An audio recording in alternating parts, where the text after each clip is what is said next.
Start, validació. Ja estem, You on ara? Sí. Guai. Jo ho estic monitoritzant jo mateix. Val, sí, no, el Sirius també ho controla.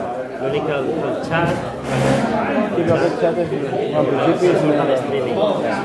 Penso que li fem molta promoció amb aquest. Ens ho paguen i tot. No, a més això és per defecte, Surt sempre. Sí, però thumbnail l'escolleixes tu, si vols. De fet, el pots canviar. Ok, l'streaming ja el tenim, va? Molt bé, merci. Silence, please. Yes, I'm German. Chairman. Or chairperson, actually.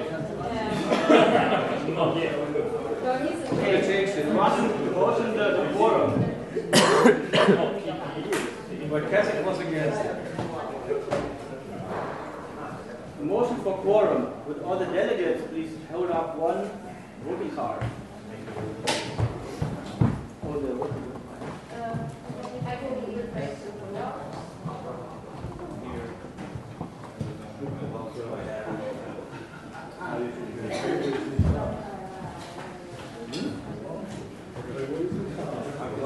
Bitte eine Stimmkarte hochhalten. 13. You can check if you want. Keep the cards up. Keep them up. Keep the cards up.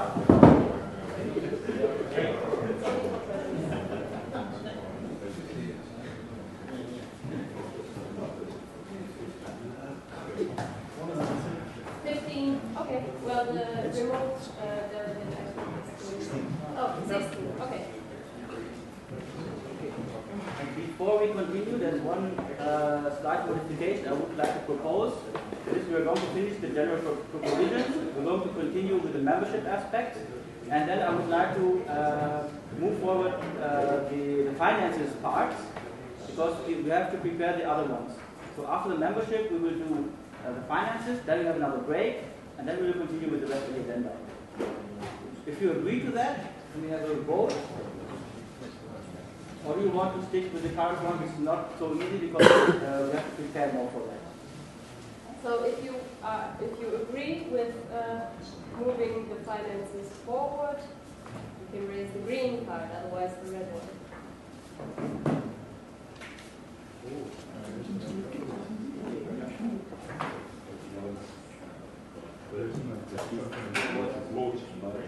We'll skip the...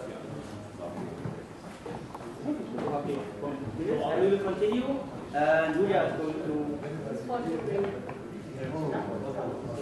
Okay. So we stopped off with the general provisions, and we are now doing the last part of the general provisions, which is the principles. And there are some things that we don't have to vote on, like that we're a democratic organization, because otherwise we wouldn't be doing all this stuff here. But something we do have to vote on, because it's important that everybody is aware of this. If we want to become a European party or a recognized party on the European level, then we have to have a common manifesto. This common manifesto can, of course, only consist of the common points in the national programs, or it could be something else. But we have to have some sort of common manifesto, and this has to be put into the statute. So since this is a legal requirement, voting against this would mean that we don't want to become a European party. And therefore, I hope we can skip the discussion unless somebody has something really important to say on this topic. That doesn't seem to be the case, so I think we can just move ahead with the vote. So I read the vote, although to make it properly. So I read out: the members of the association shall adopt a common manifesto, which shall reflect the principles and policies of the European pirate movement.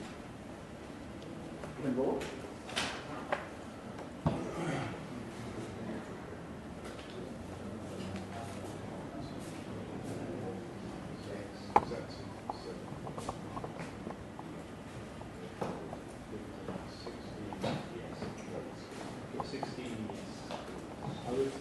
the public. Okay. The next thing, these are 2 points, but perhaps we can treat them together. One is the PPEU does not interfere with the relations of delegate and the delegate's party. That means, for example, PPEU can't tell the party you have to choose a different delegate. That's the foreign party to decide. And the other thing is the PPEU does not interfere with the sovereignty of its members. So it can't tell the national members to adopt a certain policy, for example. Discussion? Any motions? Doesn't seem to be the case, so we can proceed with the vote. Okay. I will read it up again for the vote. The PPEU does not interfere with the relations of delegate and the delegate's party. PPEU does not interfere with the sovereignty of its members. Please hold up your voting cards.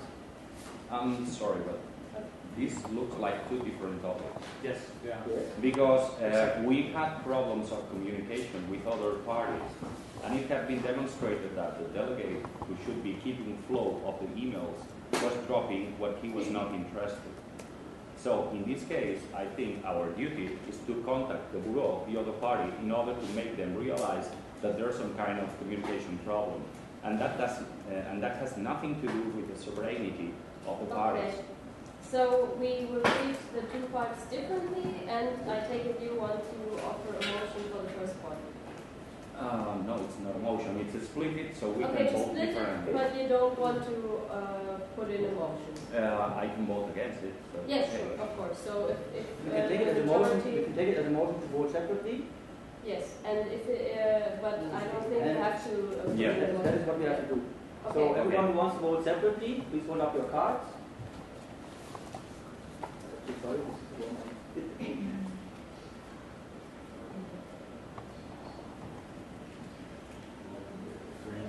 Two abstentions.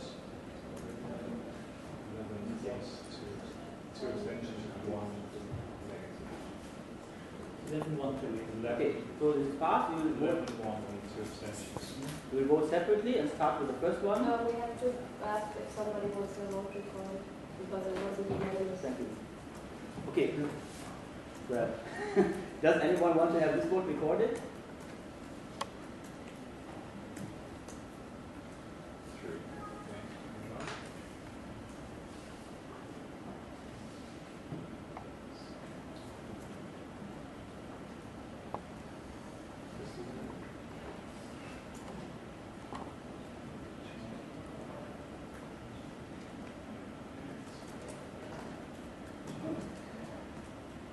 Okay.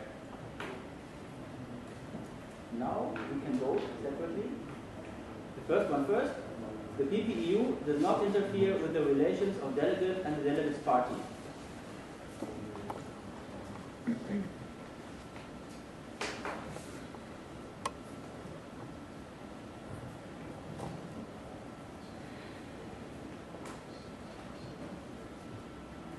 Ten, 4. 3 against and 3 abstentions. So the motion, the vote is passed. We will now vote the other one. PPEU does not interfere with the sovereignty of its members. Please hold up your card.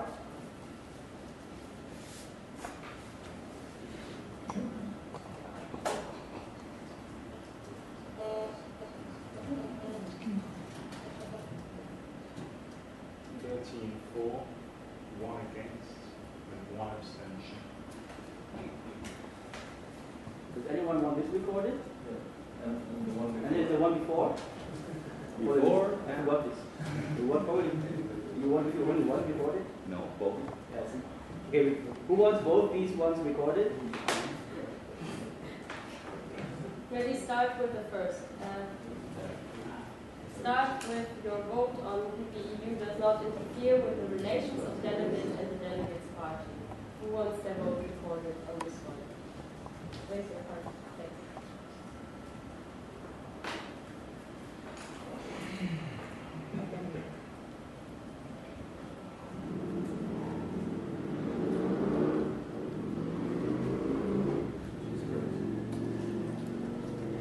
Can you keep your cards up?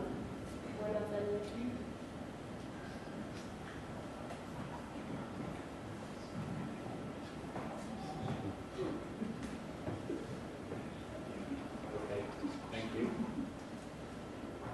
and the second one, who wants their vote recorded for PBEU does not interfere with the sovereignty of its members.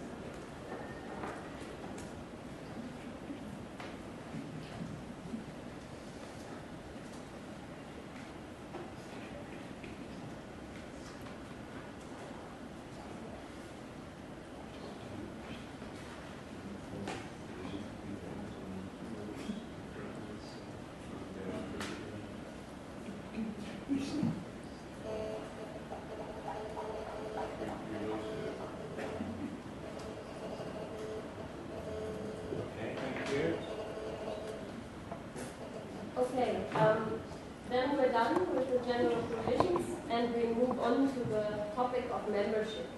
As I said earlier, the proposal is this 5-member model, but there are also some general things regarding membership we need to discuss. The first thing is the minimum.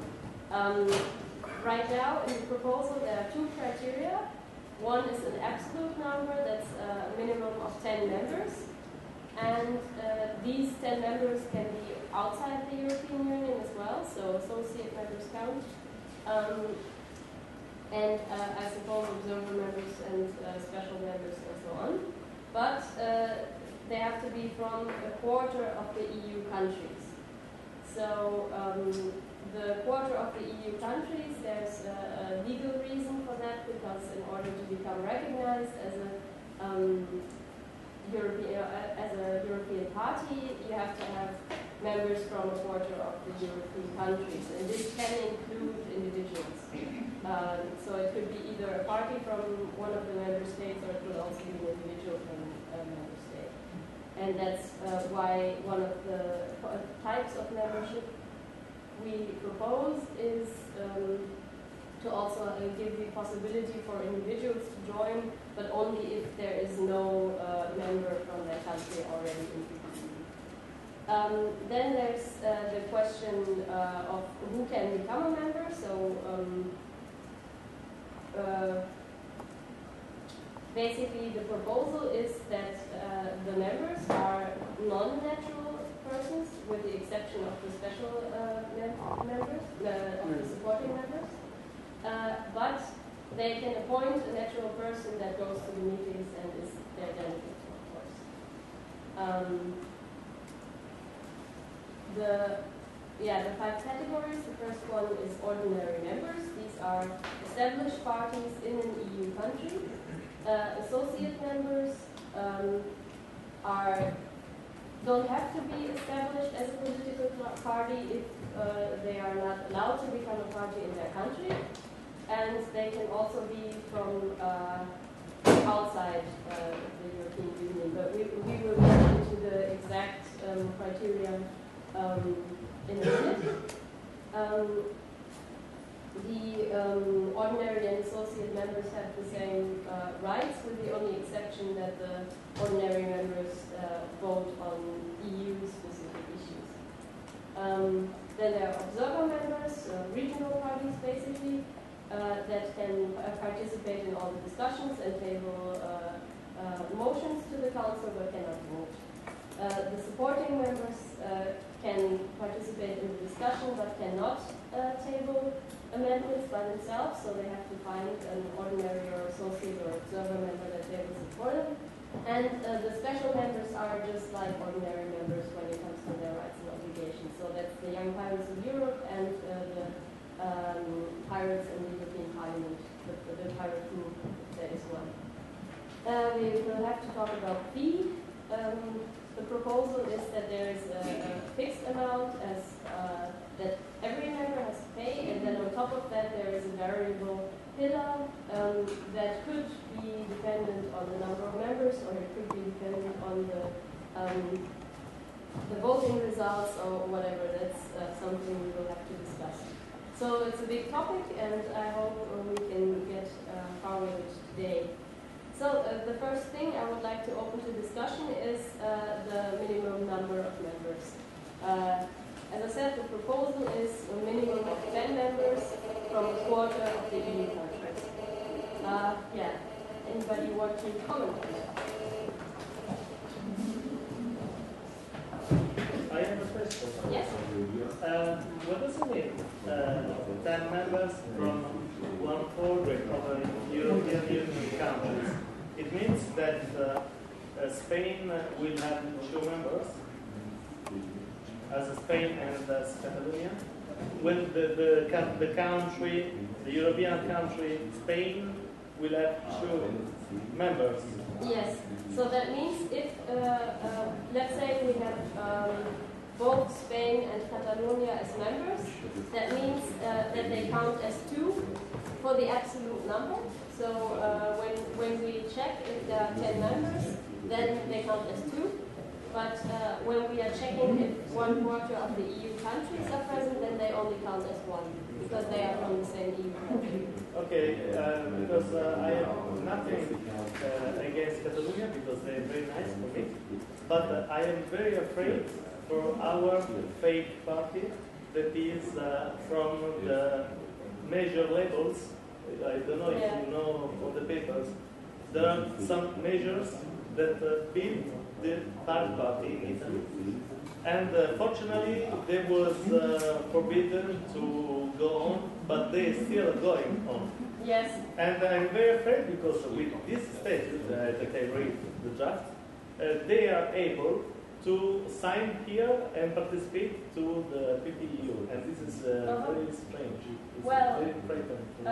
When we come to discussing the several types of members, there are a list of criteria that a party has to fulfill to become we a have to member. fix that because it's very important for us. So you think we have to do this before we decide on the minimum number of members, or can we decide it No, it was just a speech. I was asking about this and... Okay. It would be good if we could either state that you have something to say, or we could stay on topic. Okay, UK. By countries, you mean European Union member states? Yes, maybe we should specify that on the slide. I don't think we have to do a motion for it. I should just state. Well, say member states instead of countries, because otherwise there could be difficulties with the definition of countries. Okay, in the back, and then Is the addition to the sentence according to the minimum legislation of the European rules already enough? Also then for future change, connecting it with if the legislation, European legislation changes, it can automatically change with it or not. But you understand what I'm saying? So you motivate in this where it is coming from. It is already defined for us. We don't define it. It is being defined. Minimum 10 The members. regulation minimum is 1/4 members from 1/4 of the Yes, member but states. you are bound by law. But So you have to refer You to want to the give the law. number, you can... no. Yeah, I understand what it says, I think. And the point is that we don't need to put it on the statutes. When we get to register as a European level political party, I guess fulfilling this requirement should be enough. It's not needed to have it on the statutes. If that's the case, we don't need this point. well, the question is. It depends on how you want to proceed in case you are below that number. Yeah. For example, it's possible to state that in that case we dissolve or we find new members or something. So it may be important, we don't see it here. If we pass this, we cannot count PPEU with less than 10 members. Sure. I personally think that's a lot, and I would, I would probably have some threshold, but not necessarily 10 members. I have Galicia. Do you still answer? I answered. I wanted to say that we are working towards to create a to create a confederation of higher parties within Spain. So we will probably have one vote. Okay. Anyway, so it's not such a big deal. Okay. Rigorin. Yes, You don't have to say it. I don't. It's Okay. already been said. Spain. Sweden. Spain. Yes. I will put forward a motion to scrap this requirement altogether. There's no reason to have 10 members. If we're less than 10 members, well, then we'll probably want to get more members to fulfill the criteria. But the EU criteria is only for us to get funding, not for us to exist. It's easier if we're less than a quarter of the EU countries to get more countries if we still exist as an organization than if we suddenly get disbanded and we have to create a new organization and then try to recruit more countries. So this only puts up blocks for us. It doesn't give us any benefits. The only benefit would be that it stops less than 10 members from creating this organization, but that only makes it harder for us to create an organization. I don't see the benefit. Scrap it all. Belgium. Yeah. I was just say why do it's supposed to be one party for each country, except for Spain. But if you can put minimum 10 countries, then if you want to put something. But members from 7 of Europe would be. So you would like to keep a requirement, but if you want a minimum of a member, yeah, each for me it's the European Party, so each member is a party from one country. So put minimum 10 countries. Well, the reasoning is, I think 10 members is too high of a number, but I think there should be some minimum, something like 3 or 5 parties, because otherwise you just have an organization with 2 members, Pirate Party Germany and I don't know, Pirate Party Switzerland or something, and calling themselves the European Pirate Party, and I think that would be problematic. Gregory?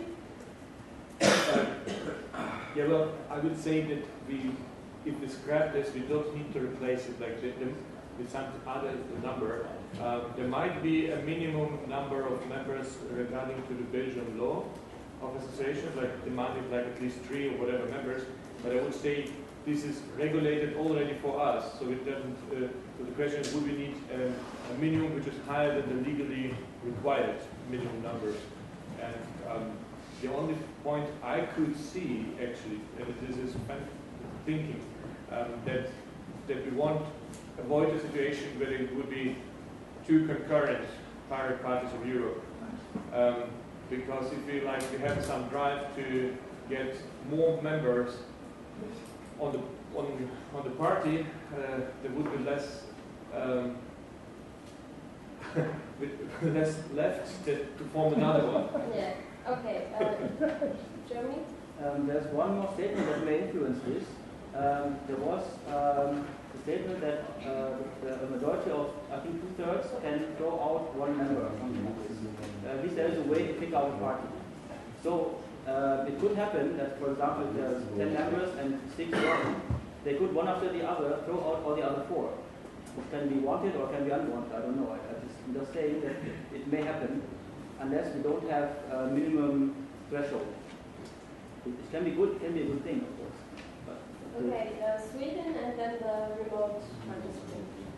I'm pretty sure that those diabolical 6 member parties that wants to kick out the other 4 will be smart enough to start by changing the member requirements before they start kicking other members out. So unless we write this in a way that it cannot change ever in any way, then we just change the member requirement, then they will kick them out. I think that if parties talk with each other and actually communicate, that is how we solve those kinds of conflicts, not by trying to code them into the document. And it's the same with 2 different sets of European pirates. We cannot put into our statutes that no other group of pirates cannot form any other European political party. We will just have to hope they don't want to, by talking with them and trying to be inclusive, not by having in our statutes that we cannot form unless we're enough number of member parties. So this doesn't gain us anything. It only creates trouble, and I prefer to avoid trouble than getting into trouble. So I have put forth a motion to scrap it all. Okay, I have 3 more, and then I would like to close. So the remote participants first. We have a question from the remote delegate of Slovakia. He asks, why not a single ordinary member per country? I understand the PP cat situation, but what will stop from PP Deutschland splitting into multiple independent parties and join PPU? Okay. I can record. Yeah, one of the points is that if the party doesn't has full autonomy on all decision and organization, and that's not how it works in Germany. So it should not be an issue there. Okay, we have one more, and then we will move on to the She motion. had, I believe, stated that the statutes can only be changed by consensus. So the example is actually not correct. The 6 people cannot join up and simply change the statutes to do what they want. But we haven't decided on this yet. But changing Yes, statutes on consensus, that's short-sighted. Yeah. That happened to a party I know pretty well, and it could do anything for 3 years. Well, basically, we haven't decided yet, and there are good reasons to not make it consensus. So maybe. Yeah, the same, but that was And well, the So, Ignacio Madrid we have a stayed motion. there 1 month more. Yes. Oh, we have two motions. We have 2 motions. Okay, there are 2 motions. One is to delete, scrap the number of member requirements entirely. There's another motion, reduce the minimum to 3 ordinary members. Okay. So we would vote first to delete everything, and if this does not pass, we will vote to reduce it to 3. Okay. So any more discussions on this one, or can we vote? Let's vote. Right. I'll read it again. Matt says, scrap the number of member requirements entirely. Please hold up your voting cards.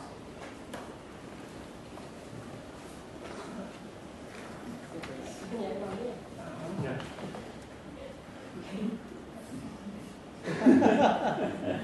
They propagate. Every time I look over, you have a new one. Actually, I'm missing one. 13. They sent whatever. It's the third email now, and it's getting through. 13-4. 2 against, and 2 abstentions. 13. Who wants to have the vote noted? 13 in favor, right? 13 to 2.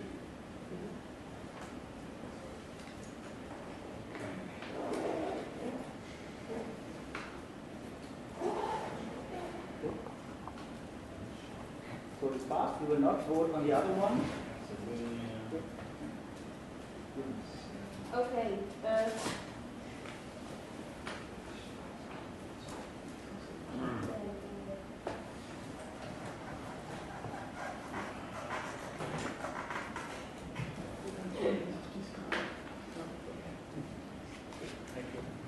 Okay. The next one is quite important. Basically, it says that all members except for the special members, which are, except for the supporting members, which are individual persons, everybody else are legal entities or appoint a national person to act in its name. So this would be for the time being.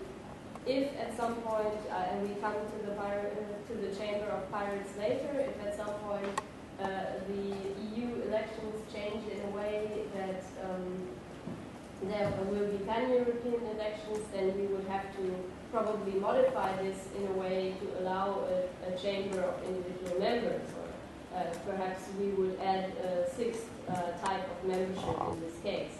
But for now, all the members would be legal entities in their country, except for the supporting members. Just a question. Okay, 1, 2. What happens if some country decides to legalize some party that is a private party? To illegalize it. Yeah, Yes. I mean, It's a good idea. the European party has to agree with this country, or? As I understand it, yes. If we pass it like this, an illegal party couldn't be an official member. Correct me if I'm wrong. But we have parties in BPI which are not registered Well, I It's suppose different from it. I suggest that somebody then take a motion. Daniel.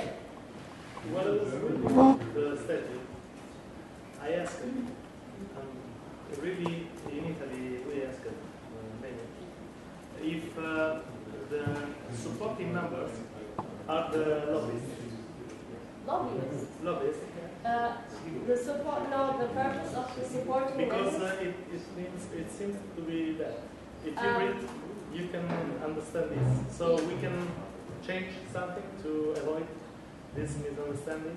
Well, the purpose of the supporting members is so if an individual candidate that was elected, for example, without a party, let's say to the European Parliament. So member of parliament. Yes, it is designed to give members of parliament of at least the regional level the ability to join. So when we come to the supporting members, we could change it so that only elected representatives can become supporting members and lobbyists cannot. But in this case, they would still have to be the exception from the legal person rule. So we don't have to change anything here, but later with the supporting members. Okay. About this point, can we choose a way to insert the individual members in the kind of associations? Because there is a chamber of parents. I wrote in the statute. Yes. So in the chamber of parents, who will go? Individual members. We could add a sixth type of member that would be individual persons, and it would have to say something like, in the case of a chamber of pirates being created, individual members could become members, but then somebody would have to make a motion for that. But, yes. But could we stick with this first? Oh, you mean because then we have to put it in here? Because it's the same. So we have to choose if we want or if we don't want. I suggest that we look at this paragraph after we've looked at all the different types of memberships. Then we'll come back to this paragraph and see how this No, because this is in antithesis to the other. So exactly. if we vote this, so we can vote exactly. So we vote this later. I think that's a good idea. If everybody agrees with that, we're just going to move membership 10 and somehow keep that in mind before we go to the finances. We have to go back to membership 10. Okay. So we come to the types of membership. Now there has been the suggestion to add the sixth type, which would be individuals, let's call them individual members, but only if a chamber of pirates is created. Does somebody want to formulate that motion? Not formulate, but tell me something. We would like, or at least plenty of parties here, to have individual members as soon as possible. But if we keep this statute simple, and we have a way to make decisions online, even with an email or something like that, we don't need to go profiling everything, putting everything that maybe we would require in 1 year or 2 or 3. I would prefer to advance, keep it simple, and have a nice way, not consensus, to modify the statutes by a wide majority and with time enough in order to formulate and do it. So I think this is a good idea because I think when we create the Chamber of Pirates, there will probably have to be some changes in the statutes anyway, and then we can just add the individual membership at that point. So for now, the thing that we vote on, or that we will be voting on once we have finished the discussion, is if we want to have these 5 types of membership in principle. But we will define them later, so we can still talk about if supporting members can only be members of the parliament and so on. But basically these 5 types are the ordinary members are parties in an EU country, the associate members are parties, or if they can't get accepted as a party, just groups from a country outside the EU, but the country has to be part of geographical Europe. So observer members are the regional parties, basically. The supporting members are individuals that are not member of one of the member parties. And the special ones are the Young Pirates or the Pirates group in the European Parliament. Does anybody want to comment on this? Yes? If we don't implement the Chamber of Pirates, we run the risk that the Euroliquid project will run outside the PPEU. So we will risk to have two entities in the next months that are not connected. But it would be better, in my opinion, to have all under the same hat. Yeah. Well, the draft proposal for the statutes mentions the Chamber of Pirates. So it says that under certain It's circumstances... just a matter of yes. technical... yeah, so we are not planning on excluding the Chamber of Pirates. So we can leave it out here, but say under which circumstances the Chamber of Pirates has to be created. And then there has to be a statute change to include individual members. So I don't think that's a problem. And also, of course, PPEU can run a Euroliquid, even if it doesn't say Euroliquid in the statute, because it is furthering the goals of their members. So I will just go like this. So Sweden, France, Catalonia, who else? I think you will. Okay, so I have to put this down. You can start, and I will write down all that. Could you raise your hands again, please? In Sweden, we don't use liquid democracy. It's not that we don't like it, it was just not really a thing when we started. In this process, there's always been a discussion whether it should be liquid democracy part of the PPEU or it shouldn't be. In Potsdam, I remember myself arguing very convincingly to separate the umbrella organization for the parties and the liquid feedback system for individuals. They are not compatible. It will only create a problem to have them formally connected. I totally agree that there should be communication and exchange between these two entities, but organization-wise, it doesn't make sense to mix them. One is an umbrella organization for parties, the other thing is a decision or proposal-making system for individuals. They won't mix easily. We will have a lot of headaches squeezing them together. There is no problem if there's two separate entities within 2 months working to further European pirate agendas. I would love it if there were 20 organizations within 2 months working to further the European pirate agenda. We don't have a restricted number of organizations to fill. We don't actually have a restricted number of people. The more organizations, more people will be drawn into them. So don't put the Chamber of Pirates in this organization. I will get back to that when that comes up. And don't change the 5 categories of members. 5 is, it's a handful. It's perfect. Thank you. Franz. Just a quick remark. Be careful when you talk about liquid democracy and the tools that are used to achieve liquid democracy. We can hear you.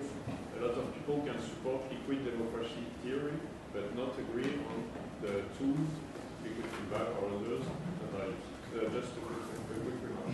But my point is the name supporting member maybe is not the best one, because for me a supporting member is somebody who says, hey, I like Pirate Party of Europe, so I want to support it.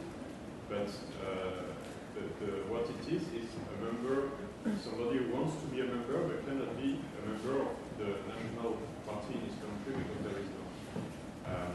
So maybe we should change the meaning, because I would like to add maybe a 6th category of supporting people, individuals that can be in the country with a pirate party that is member but want to show their support. And maybe it would be a special status with no right at all, but we could say, oh, there are a lot of pirates all around Europe that support the idea. But it wouldn't be the same thing than this. So maybe it's not a good idea to use supporting as a name. Do you have an alternative, what we could call this other category instead of supporting?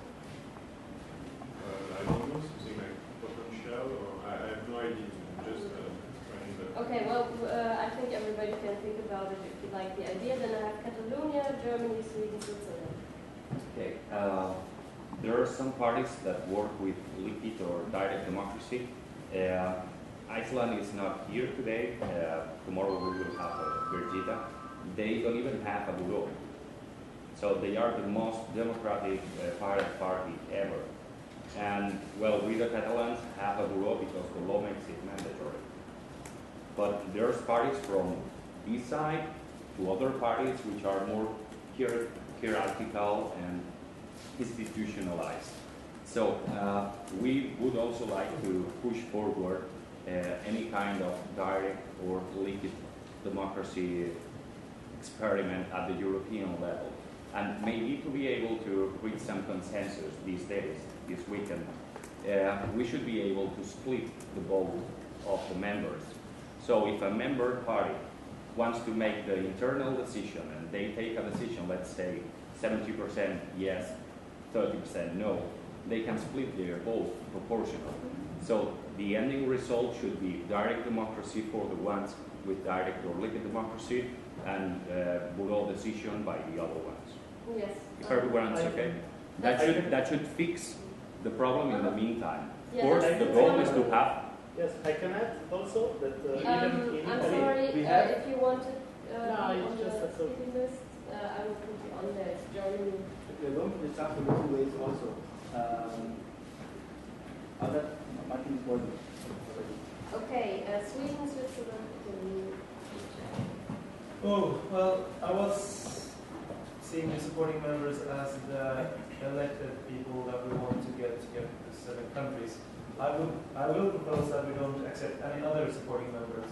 If you're in a country with no pirate party and you desperately want to be a part of an organization that is a part of the European Pirates, well, then you can always join the Swedish Pirate Party because we accept everyone's members, and then you will be as much member in this as everyone else. Basically, it would be very weird to have people being able to have individual membership if they don't have a national party. It would basically encourage people not to create national parties because then they can all be supporting members in this funny organization, which is so great, so they want to be there all the time. So we could call them parliamentarian members. We could call them supporting members. We should just restrict them to those kinds of people that actually have a direct usage for this organization, which means that you have to be elected on the regional, national, or EU level. And it doesn't matter if then it shouldn't matter if the party is a member of the PP, EU. Yeah, okay. Well, what's the point? You never know if the party leaves, but the guy can stay. Okay, Switzerland. Actually, I have a question to France. So, what's the purpose of having members with no rights? That is the interpretation I make of supporting member, somebody who supports but has no particular action otherwise than supporting. So that's why just the meaning of the word maybe is not what the actual statutes makes. Okay. I just wanted to add to the Catalonian friend say that also in Italy we don't have a board. Our board is a liquid board and is coded in the dark democracy platform. And for who hates liquid feedback, I say that Euroliquid is platform independent in the sense that whatever we want to tool for the chamber of the pirates, we can use. We are not obliged to use liquid feedback. There are many other very good tools, like the Catalonian Ideatorem use, like Idocracy, like many other Vertigo. So this is just a choice.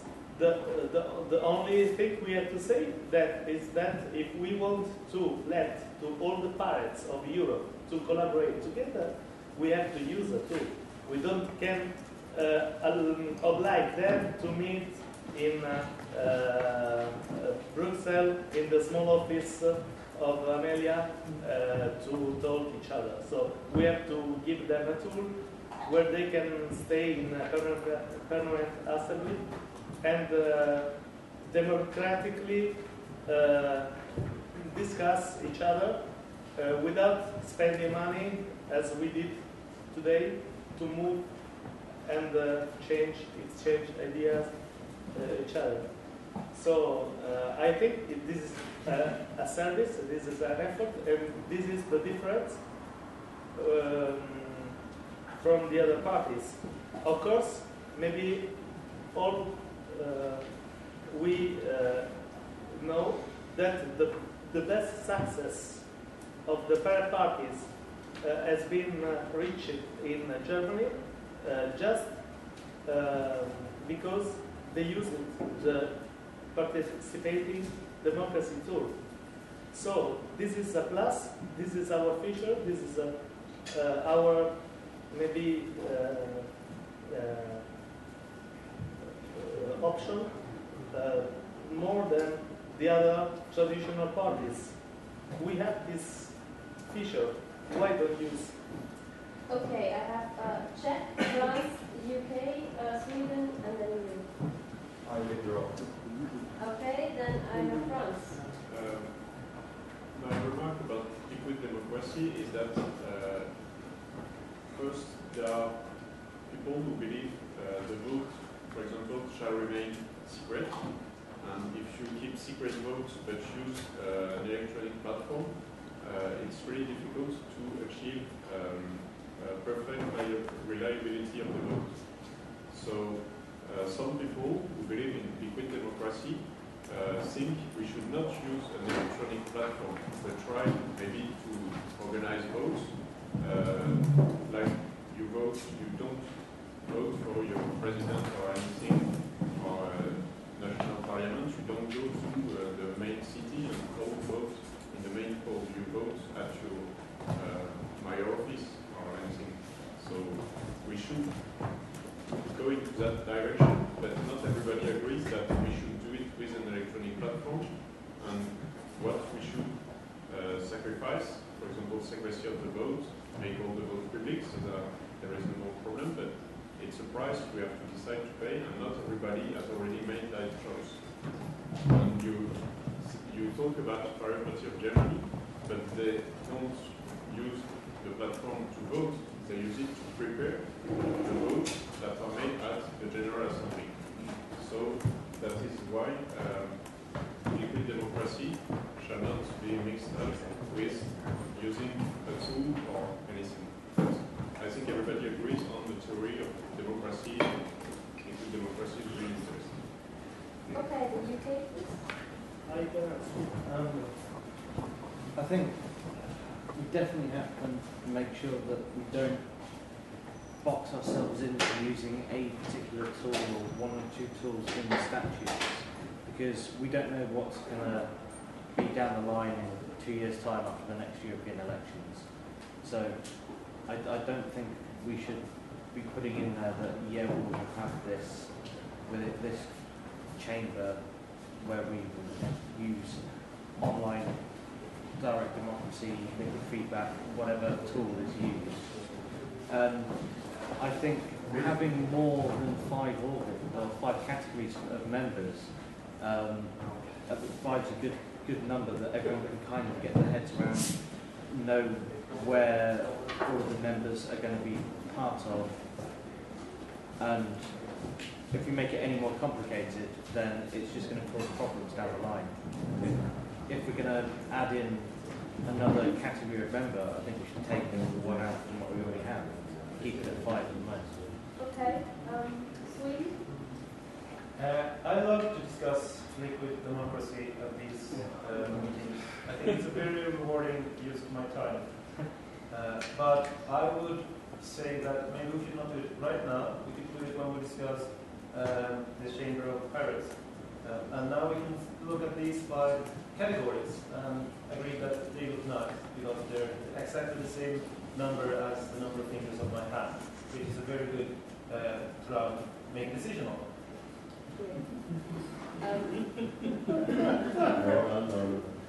I also want to support what UK said, because my could you please wait your turn? Would you like to say something again? Yes. Okay. Go ahead. Because also I can go.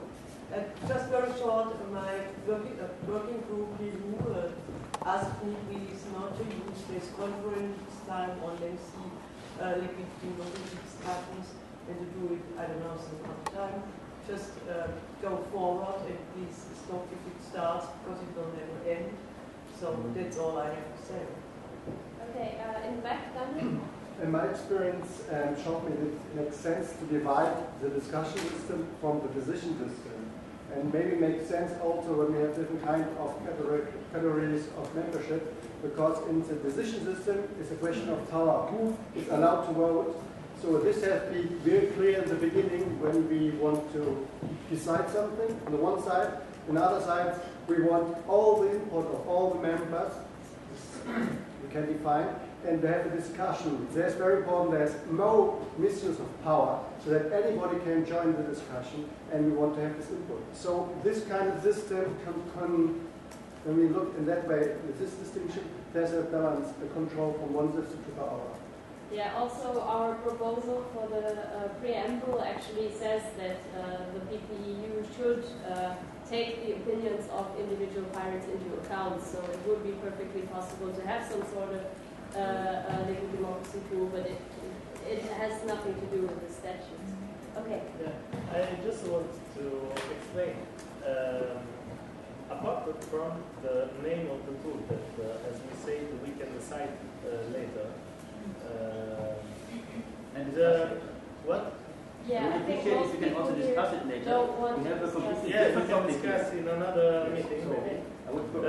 Okay. Now, I wanted to explain. In Italy, we solved the problem of the anonymity.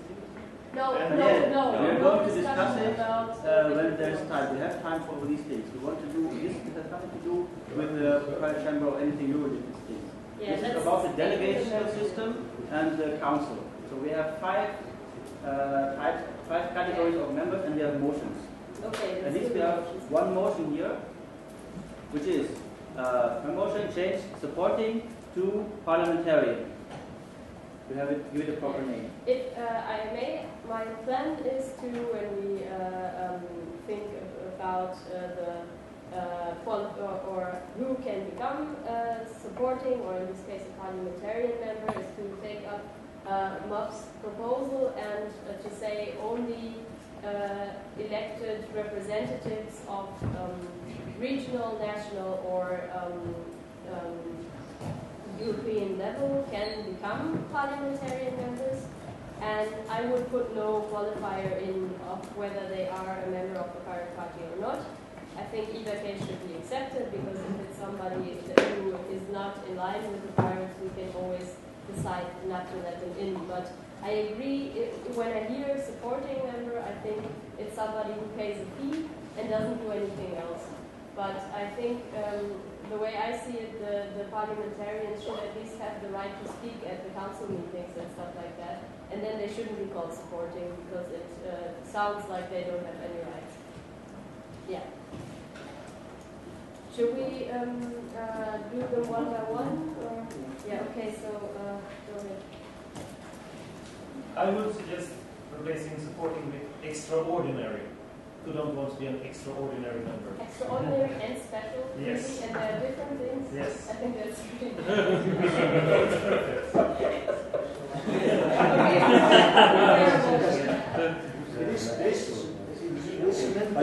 for parliamentarian. Well, in Sweden, on the regional level, they are not parliamentarians. I think it's the same in different countries. So parliamentarian members, when you're not a parliamentarian, doesn't make sense. Extraordinary, well, they will all be very extraordinary. Yes, I agree. Would elected members, so that sounds like they were elected to be members. Well, I don't really think it's a problem, because, well, then they'll be called parliamentarian member, although technically they're not in a parliament, but in a council. I don't think that's a problem. So I hold my motion. One motion is alternate motion is coming. Okay, both of them want to change the name into two different things. We can change them one after the other. This one was first, so I'll go with this one first. The motion is change supporting to parliamentarian. Please hold up your cards.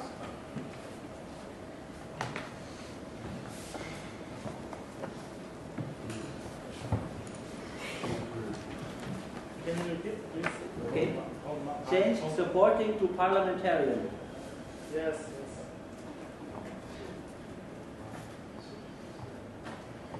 9 in support and 1 abstention, 2 abstentions, 2 against, sorry, 2 against and 1.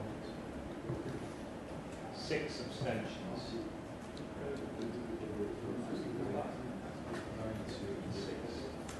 9 to 6. Motion is passed. We will replace it to parliamentarian. We would, in this case, skip this one. Support it to change parliamentarian to extraordinary. Well, yes, I can replace it with change the parliamentarian to extraordinary. If you urgently want to vote on it, we can of course vote it already. Yes. Okay, sure. Okay, we replace now parliamentarian with extraordinary. Please hold up the cards. Oh, did you record the vote? We didn't record the voting. Okay.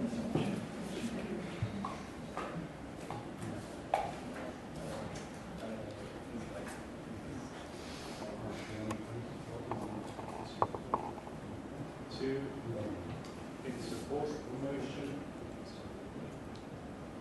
5 against, and 7 abstain.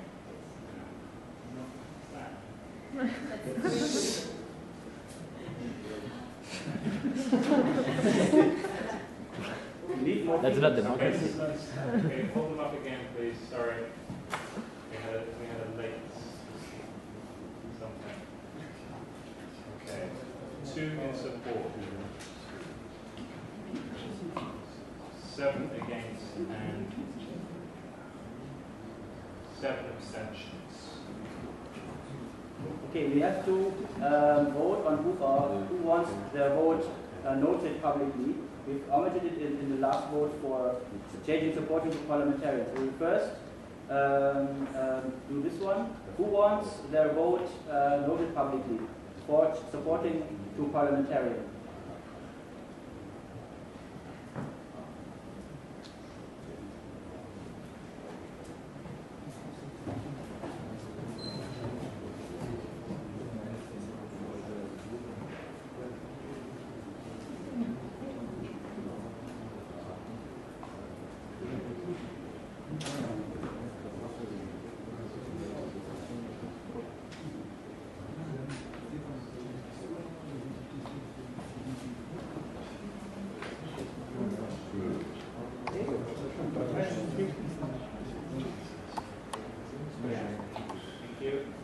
Now we will vote for the second motion, which was supporting the extraordinary.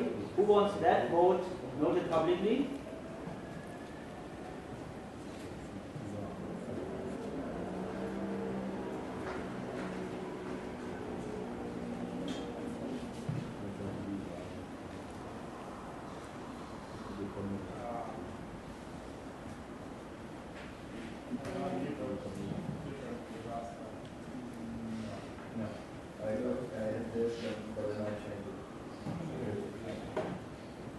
There's one motion from David Amnesser.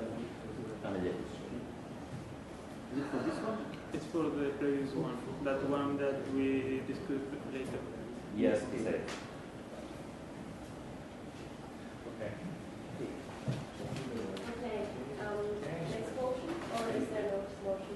Any more motions, or we will have to vote on this one? Well, first we have to see if there are more motions for this. Anybody else? Okay, so now we are going to vote on the changed text. If we want to have these 5 categories, I have changed it to make it easier to follow. So if you want to have the 5 categories for members, ordinary, associate, observer, parliamentarian, and special, and afterwards we are going to discuss their rights and obligations and so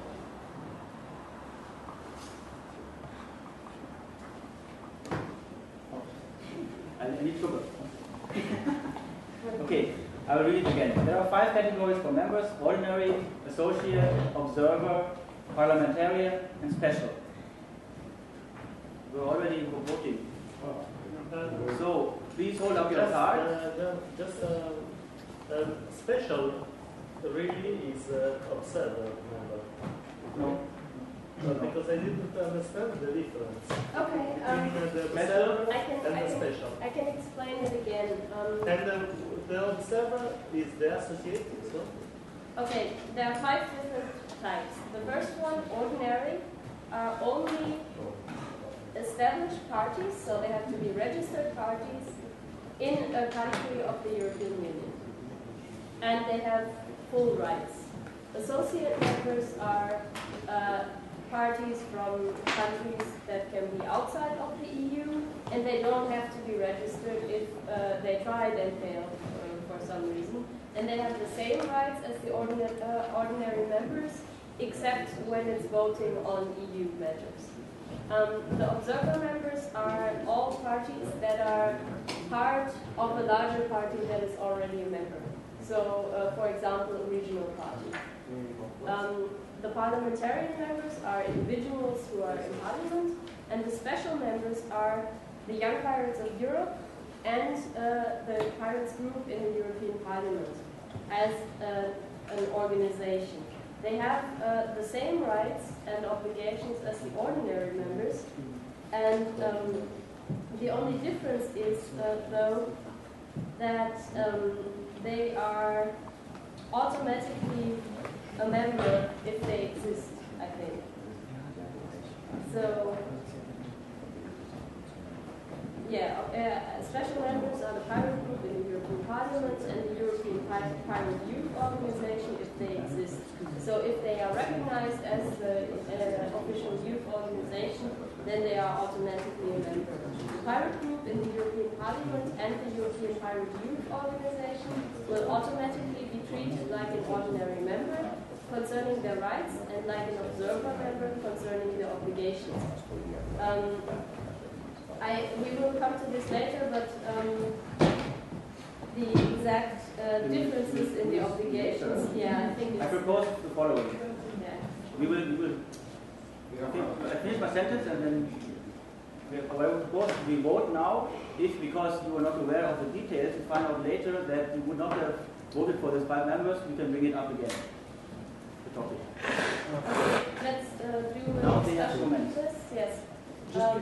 I will start with the remote, and then you in the front. Okay. And We have she a was question now from she the wanted to say. Legal entity from the European Union country that expect to be registered as a party should be distinguished from the non-European Union country party. Should have vote on European Union matters. It's not the same country from the European Union that another party from a European country but not in the Union. And the first and foremost to have right to vote on matters from the Union. Well, that was sorry, because I'm reading the same. Okay. It means that it's not the same to have a I'm sorry, could you please? It's not the same to have a party from the European Union that is trying to be a party, even if it's not, than to have a full party that is already legal but outside the European Union. I think that's what he said. And I think he's saying that an entity that is trying to be a party and is within the European Union should have also legal rights to vote. Yes. That's what. I think in the draft it doesn't say so. In the draft, associate members cannot be from a European Union country, but that makes sense to say if there is a European Union country that for some reason doesn't allow the Pirate Party to get registered, they should also be able to apply as associate members. So I suggest that we just do a motion when we come to the associate members and change this. Okay, you wanted to. I have exactly the same problem, Okay. but I'll just ask why associate, why not ordinary? Maybe if it's a young party and it's not registered, but it is in the European Union, why shouldn't it be an ordinary member? Just a quick question.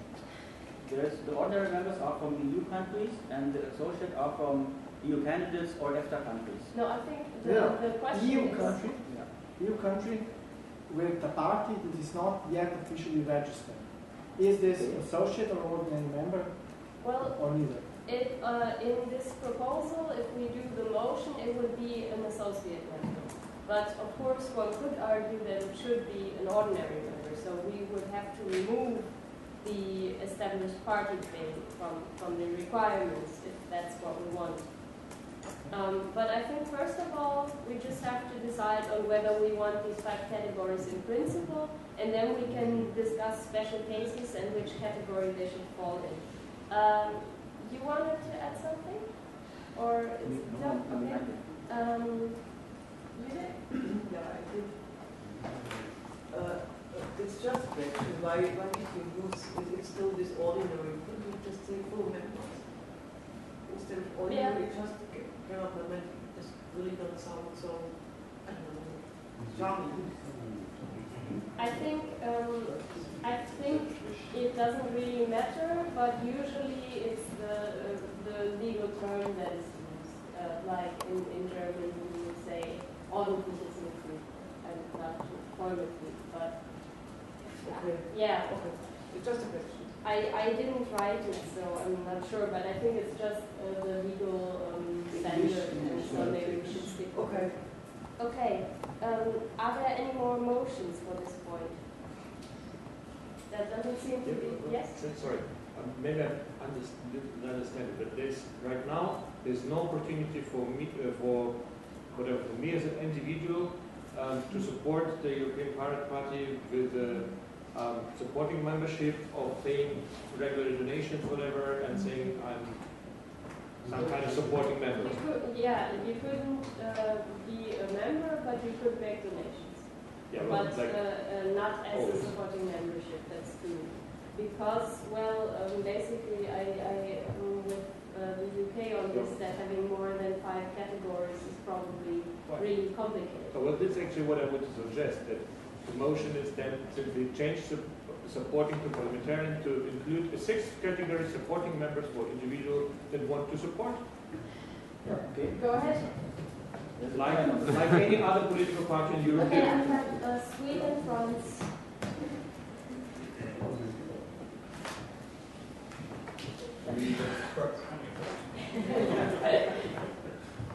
I don't see any reason for that.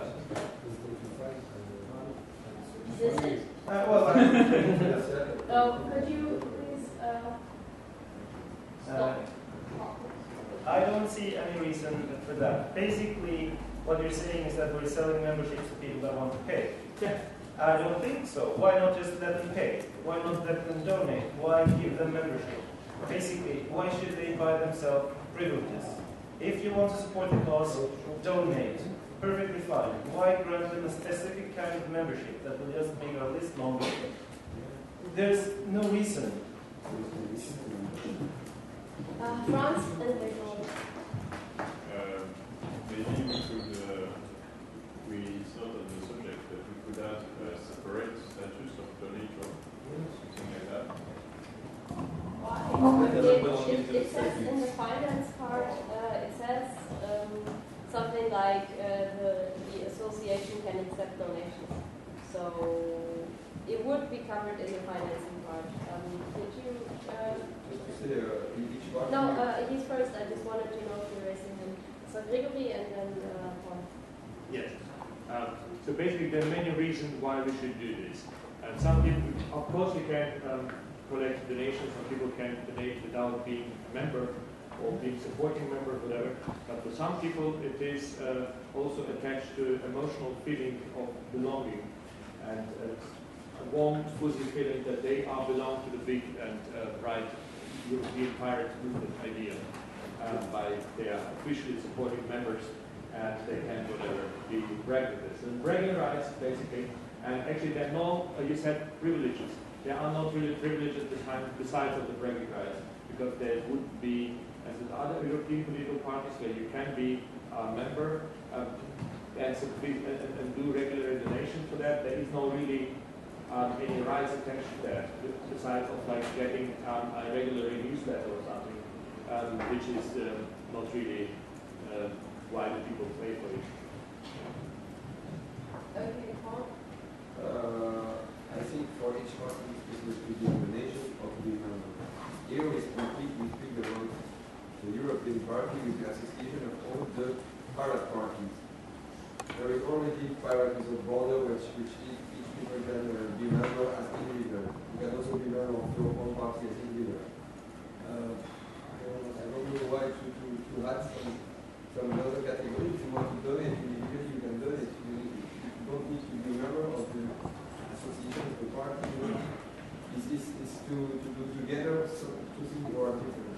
You are a member of the party and your party is a member of the PPE. Okay. UK? If you want to have the rules as you feel about being part of PPEU, couldn't we just say if you're a member of PPEU, you're automatically a member of PPEU? Just like with citizenship of the European Union, if you're a citizen of a member state, then you're automatically a citizen of the EU, and it's not really more than just a title, really. Okay, could you prepare a motion for this? Martin? I think the bigger question is where do we want to go? I mean, this is a suggestion beyond nation states, right? Which is eventually where we will end up. So we made that point that you can be a European. Maybe a lot of us actually feel rather European than aligned to the country. Maybe we come from a country which is rather artificial. It does exist, so it would provide this visual to the outside. And also, over time, those members could be equipped with additional, I don't know, rights in some sense. And eventually we want to arrive in Europe, right? So it's pointing in the direction. And therefore, I think it's very important. You know, okay, yeah. Okay. So actually, I would say that yes, one can of course donate to whatever he likes. A lot of people donate, but to give it in some perspective, like in the Pirate Party of Germany, about 90% of the people do not go to the regular general assemblies, but still pay the membership dues. So like a lot of people who are support to the Pirate Party without being really active. And so for donate money actively, you need to be some kind of active. And this is actually why we also put this proposal to have the special category of supporting members will be discussed a little bit later. It's our proposal in the membership in financing that actually we would love to include on the membership registration forms of the national party that would ask them to include the additional form that the people could submit that they would apply also for the membership in the, with the regular donation of whatever, €1, €2 per month at the European Pirate Party. And by having this category, it makes it much more easier actually to go for individuals and to collect these donations. Otherwise, you just would really need much more resources to ask people to donate money for the Pirate Party of Europe. And well, this is a different kind of discussion, but actually without having the special category, it's, I imagine, much harder to able to collect regular donations. I agree. I think it's just a good principle to allow individuals to support the movement. And if we have no space for them at all, then I think that's really quite a shame. And also, I think the capacity for individuals to be part of the movement will also help in situations where, for some reason, the national organisation is having its own problems or something like that. So that will potentially help those problems. Okay. Belgium? Yes, about this fact, I insist on the fact that this is an association of parties, and if people can be attracted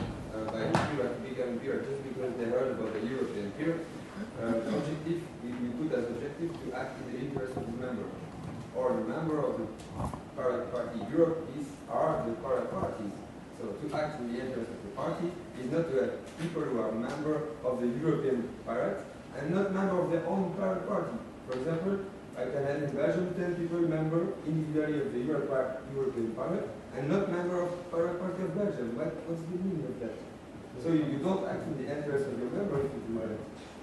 So I cannot understand the interest that individuals are member of an association of parties. Well, I was a bit worried that this would be a backdoor to individual membership. And then Martin spoke and I was no longer worried. I was convinced that this is a backdoor to individual membership. The moment we give them individual membership, they will eventually say, well, if I'm a member, I should also have some form of voting rights. And then with every assembly, we will be pushing for that direction. This is not the organization we're creating. At least, this is not the organization the Swedish Pirate Party is interested in creating. We're not interested in having, at this moment, an organization for individual members. We're interested in having a bootstrap, easygoing organization that can, as quick as possible, access money from the European Union so that we can get some cooperation done between the parties. That is our priority. Everything else, fine, but not if that comes in conflict with that. So, if we want to do this, well then go full up, go for the individual membership from scratch. Don't make this sort of backdoor thing, it's just ugly. And of course it would be sad if we couldn't be part of this great thing. Catalonia. Okay. I completely disagree with the Swedish point of view, but I do agree that we shouldn't include people as members right now, because we have 1.5 years for the European election, and we don't still have this organization. We need to found it as late, it should be desirable at the beginning of 2013. Otherwise, it will not be able to start coordinating policies and building a common program from different parties. So far, I only know about 2 parties, sorry, 3, the English as well, that have translated or have their program in English. So, we only have 18 months, guys. So let's set up something simple. Every party chooses however they want to make their decision, by assembly, by bureau, or whatever. Let us split our votes so we can represent the assemblies when we are driven by assemblies. And then, I don't understand why do we need so many different types of members. Actually, with ordinary and observer, probably should be enough. We don't need to have a parliamentary member. We only need to have these experts in a mailing list and having meetings. We don't need to give them a spatial personality within the organization. So we keep this simple, and this we can, not with a complete draft of statutes, but something that looks like a starting point, so keep on growing. Okay, well, we do have to have the parliamentarians as some type of member. They don't have to be their own category, but they have to have the possibility to become a member. I have Martin, and I have Daniele, Gregory, you in the back, and then Sweden again. So, and you. Okay, so we start with Martin. Very quickly, answer to Belgium. What do I do as a parent if I live in a country that either has no party established, or secondly, I live in the country, but I'm just there for like, I work there for a year. I don't even speak the language. I cannot really interact with the culture. Secondly, to Sweden, it's a gesture, nothing else. I mean, those members do not have any rights. That's what we agree on. It's just a gesture. It's something on the paper to be recognized as well, and such. They're not in the way of your idea of it. They don't interfere with anything. They come by definition. And if you say that they will push for some rights, then you're right. They may push for some rights, but they also do that due to their parties themselves, if they are members. So, if they really want to enforce rights for single members, then this will happen through the parties, and it doesn't need this background. It's not a background investment. It really provides funding. I think that is true. Okay, we have a motion to end the speakers list. I have 6 people on the list right now. Does anybody disagree with ending the discussion after that? Yes, so we have to vote on it. Oh, you're not. You're not a delegate. Yeah, sorry. Okay, so disagrees. So we have to vote. We'll vote on closing the speakers list. Could you please hold up your cards? This is cool. No, this is. We have to record it, unfortunately. But if they are smart, they don't ask. 1, 2, 3, 4. 4 abstentions and 1, 2, 3, 4, 5, 6, 7, 8 against. How many against? I don't think it's going to change the overall picture. 3 support, 8 against. Yep. Take pictures. Could we need If they are still after voting, these discussions to see we have to go to and voting, definitely. Would you vote against voting? No. Are they not answering? Well, okay. If they're not answering, then we have to Confucius would be yes. Who will not go to Confucius? What would you do? Chinese philosophy. Who wants this recorded publicly? Please hold up your cards. For what? Who wants to vote? Recorded It's a very special point. Sorry. The transparency on the screen, you're publicly in the room. This is transparency because right now this is not transparency, this is for making a point. Please don't bother the delegates, thank you. No, it does make it justifying it the wrong way. You can.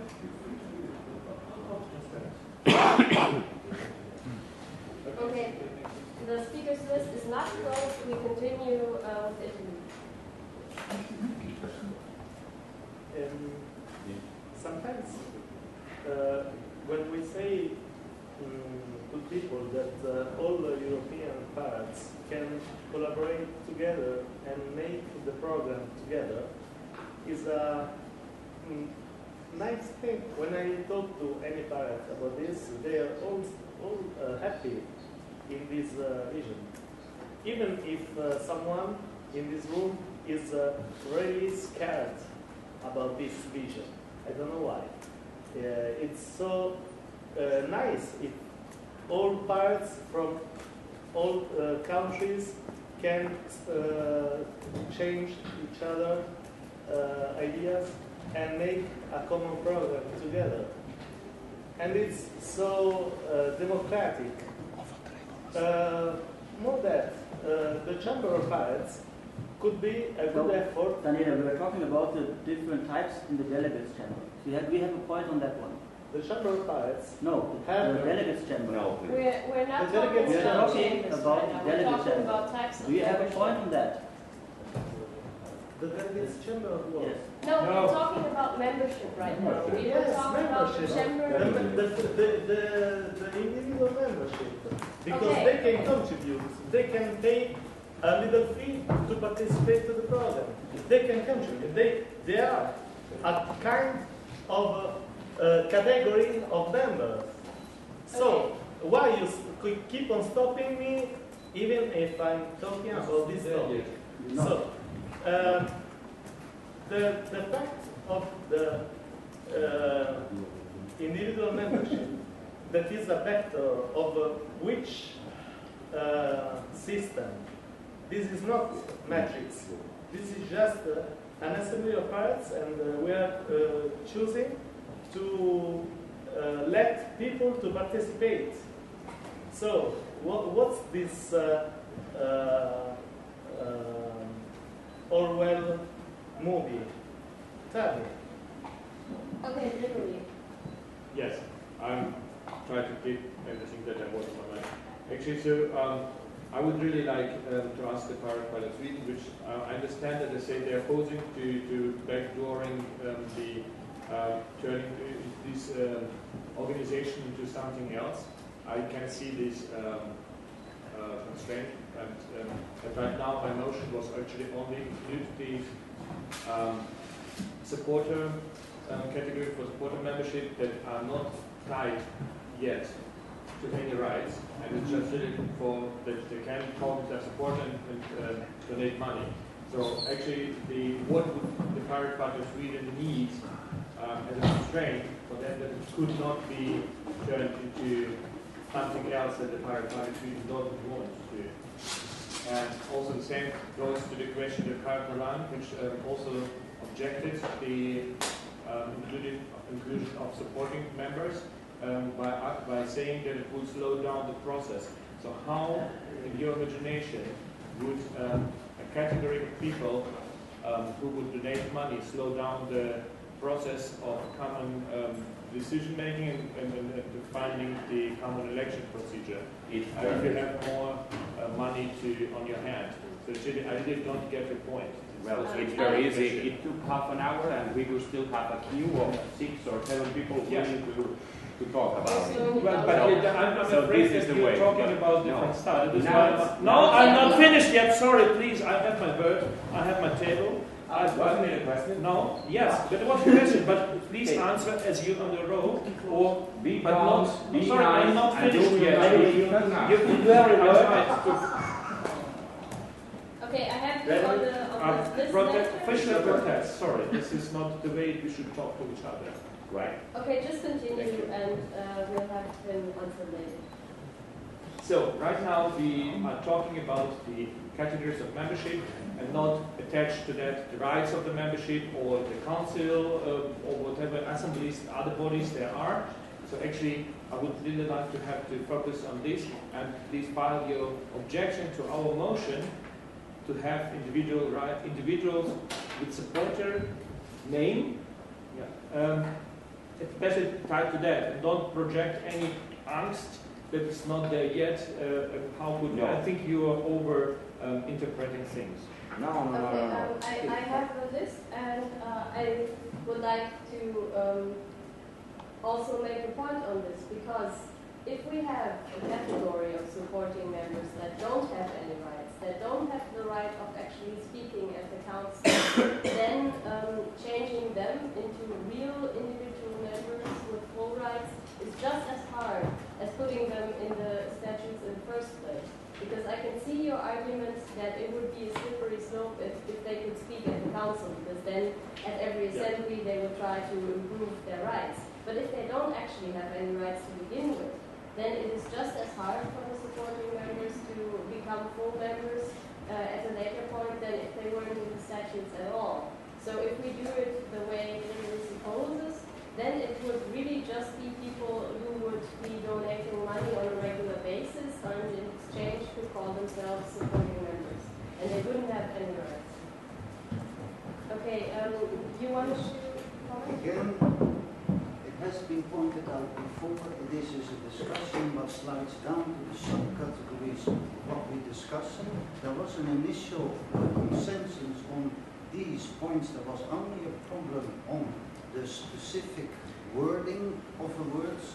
I still think that instead of parliamentarian, auxiliary would cover all the special cases, as you pointed out in the beginning, that we are now discussing it and we are actually wasting our times, and as been pointing out before, beware of this, and we are doing it.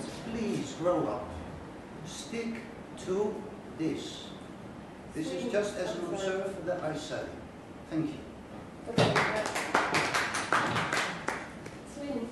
Yes. If it is just a gesture, if we're only exchanging, we get money, they get to call themselves supporting members, what would be the harm? How many would not do this financial move if they instead would call themselves supporters? Why the membership? Why the membership work? Membership comes with a notion of rights. If you can be supporting member, or you have these obligations, you have rights, none. People will question that. They will want to change the rights to this category. They will not want to remove the category. In Sweden, we have a system with gold pirates. Basically, you pay, well, you're supposed to pay 10 euros a month and then you're a gold pirate. You're not a member. You can be a gold pirate. We have gold pirates from other parties. They can't be members because their parties don't allow it, but they can be gold pirates. Any sort of scheme to get funding is perfect, but we don't need a membership category for it. Because the moment we become members, there is a notion about obligations and rights for members. Supporters, fine, I will have no problem with it. Actually, the EU regulation states that if someone gives us money, we have to register that individual. So we will have to register all donations anyways. We might not like that, but that is the fact that we want EU funding. Don't put it as a membership category. Okay, next one is Christian. Okay, apart from that, could we then vote on the 5 membership categories and then afterwards vote on supporter thing? That would be a good idea. My time is very short. I have two extra points. I think 2 categories are not enough. We have several things that we actually have to differentiate. Not only the EU member state or extra countries, also people who just watch us what we do and these things. There are already 3 categories, and the other 2 they have a meaning too. So we need these 5 exactly. If we have a 6th one, which is not a membership category, but the supporter, for example, or anything that's that we should not. We can discuss in the next slide. We can make a motion to add it also, but not as a membership. And I have to make one last sentence. In case there is fear of competition to national parties, we could also have that only in case the person is already a member of a national party or some other party. Okay, my computer died and we're trying to find out what's happening, but we have Paul. Would you still like to say something? Someone, I don't know, want to ask you in the same direction, but... yeah, okay, you can think I about can add that something. there is pirates without borders. If you want individually access to a big group of pirates, there is pirates without borders, with from all pirates of Europe. Catalonia. Well, having individual members might have another problem that most people looks like hasn't been considered, and is that you need to check that that people really exists. And I don't know no one that knows how every passport, ID card, driving license, and residence permit in all the European continent looks like. We must delegate this kind of identification to the national parties. Otherwise, we will have thousands of members that someday will have a Euroliquid or whatever, and most of them will be fake identities. Well, maybe we can, I don't know if you're We willing cannot- to move we the cannot check every supporters thing nation. out of the membership. Of course, The it would be flexibility a possibility to shorten this. I have to That's go easier first to with delegate to Julia. every country. Is this guy really living there? Looks Julia, like. would you like to Yes, it's delegated, say something? No, actually, Matt already answered it. Okay, then it's your turn. I agree with Matt. We've actually had this conversation about supporters and supporting members and things in the UK because we've been approached by people who want to give us money, want to have some fancy title, but we're refusing to give them membership because what's the point of having a membership if you have no rights? I would be in favour of having a supporter title, a golden pirate or whatever, but when you give them the title membership, it really has a lot of things that go with it. If you give them no rights, it's not a membership. Okay. Just on that, if we are going to, I think we need to see this, we are discussing the members for the non-profit organization. To be a member of a non-profit organization, you have to be a judiciary person. So a party is not a judiciary person. So individuals are, other organizations are, and things like that. So if you say a party is a member of this non-profit organization, I think it's just legal bullshit that you're talking. So maybe we should check that out. So are you saying that a parliamentarian couldn't become A parliamentarian is a person, but if you say, so you don't only have a judiciary person, but a parliamentarian is a person who represents people. Yeah. But I mean, this is exactly what the Green Party is doing, and that seems perfectly legal. So I don't think it's from. Okay, I have Switzerland and Sweden, and then maybe we can move on to the most Power Party president is definitely a judiciary person under Swiss law. And I mean, there are other party groups that have. For the Belgian law party is another judiciary person. The European Green Party is a non-profit, and they have member parties. I'm pretty sure that this is legal. Sweden. Well, the Belgians seem to have a structure where the party is separated from the NGO. That is for Belgium. That is not so in the case. And I don't think that would be a problem for us.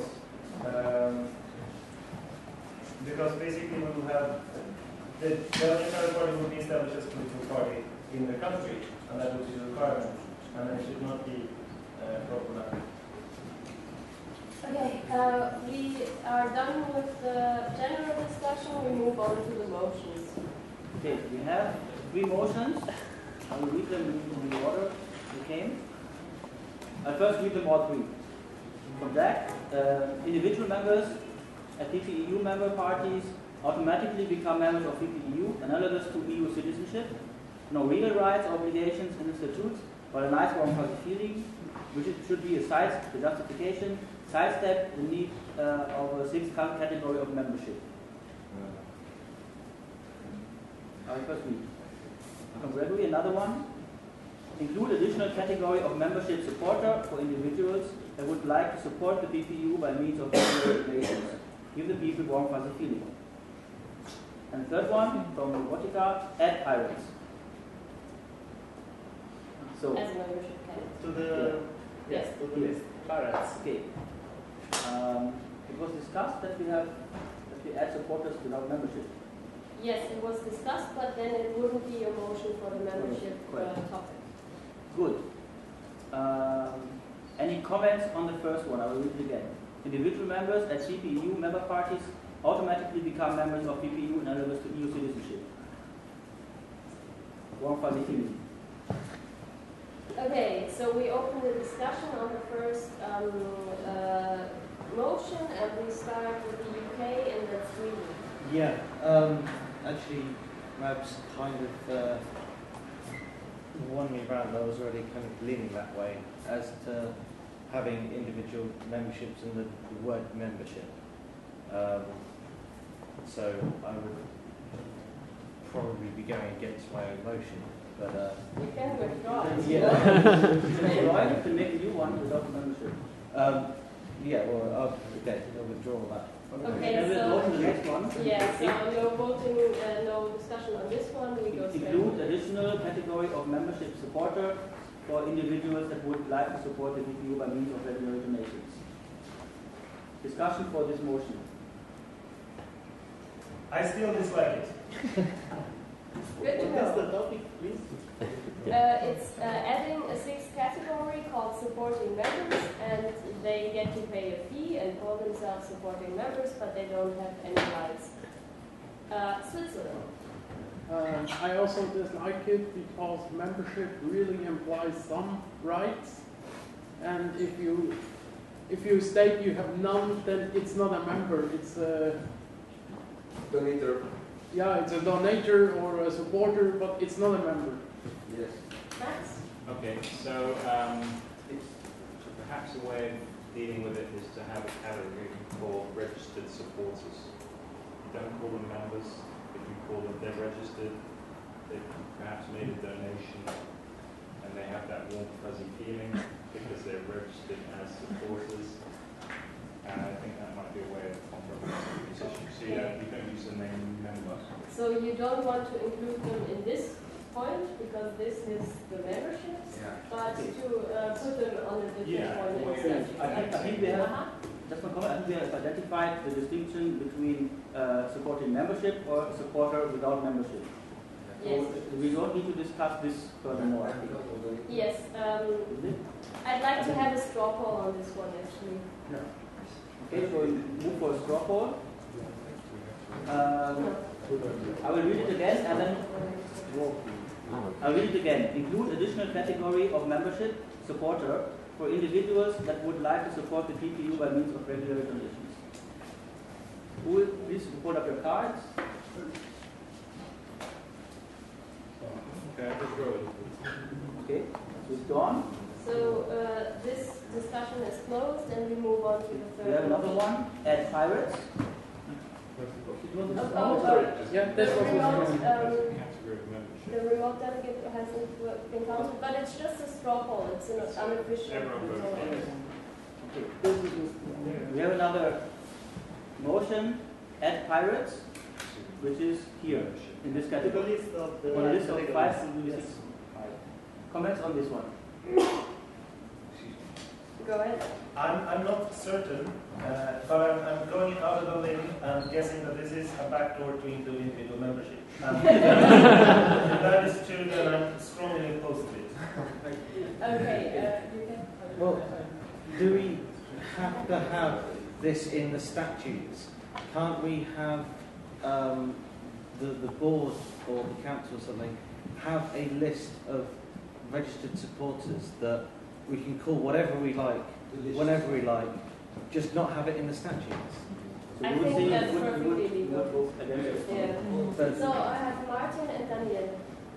I basically just have questions this week, and I wonder how do you envision the future? I mean, how do you see that develop? I mean, that is like one little step you're doing, but the idea is something bigger, and I'm not sure that we are all on the same page with this bigger idea. So I would love you to just say how you would see Europe and the pirate party. Okay, you may answer to that directly, but shortly, please. I will gladly take 3 hours of your time to have that discussion and do this meeting, but I don't think we have. I mean, obviously everyone wants to hear what I think, but European integration, yes. It takes a long time to discuss the future of Europe. It will be to crack Europe. That is what I'm certain of, regardless of my personal vision. Okay, Daniel. Maybe someone talks about pirates of such a vector or virus or a disease, I don't know, this society or this organization. But we forget that we are pirates. Allow the people to participate to the program can allow us, as we can, the 5 categories to become 6 and to have the parents as individual members, physical people, parents, who can collaborate with each other, who can suggest, who can sustain the PDU, even paying a little fee, and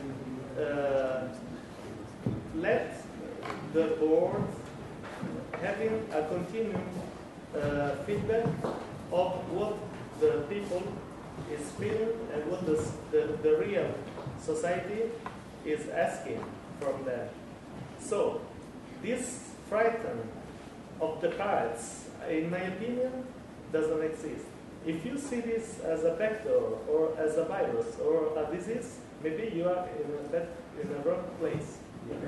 Okay, we have a procedural motion for another straw poll on this motion to add pirates to the Just a quick statement. You are on the discussion list, but maybe it won't be relevant after the straw poll, so let's do the straw poll. Okay, we'll have a straw poll on this motion. Add pirates here as a new category.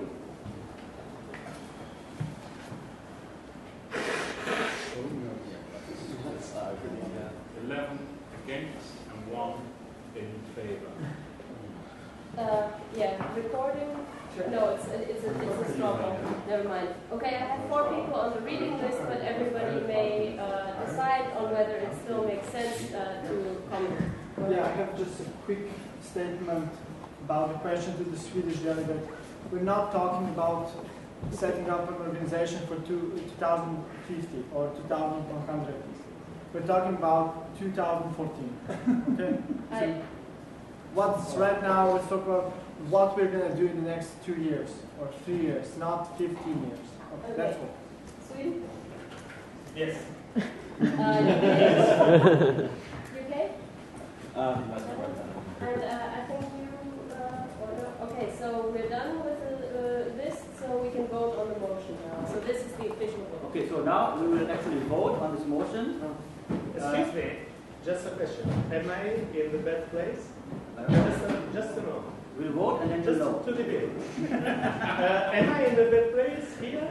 Okay, let's vote. That's a simple question. Yes, every time you don't abide by the board here and take up our time, then you're in the wrong place. When they say we should vote, you should not ask questions, we should vote. When they say you can talk, then you're not in the wrong place, then you're in the right place to talk. But just now, you're in the wrong place because they said we were supposed to vote. Okay, we will have a break right after this vote, so let's please just finish that. Okay. Well, yes, okay, so we have 2 more votes, and then we have a break. So we will vote on the motion first. The motion is add pirates. Please hold up your cards. Sir? Vote on add pirates.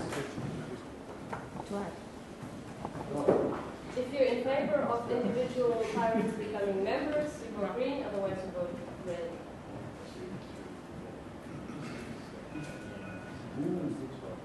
Against and 4 in favor. 0 abstains, right? So the motion has not passed. Who wants their vote noted publicly in the minutes?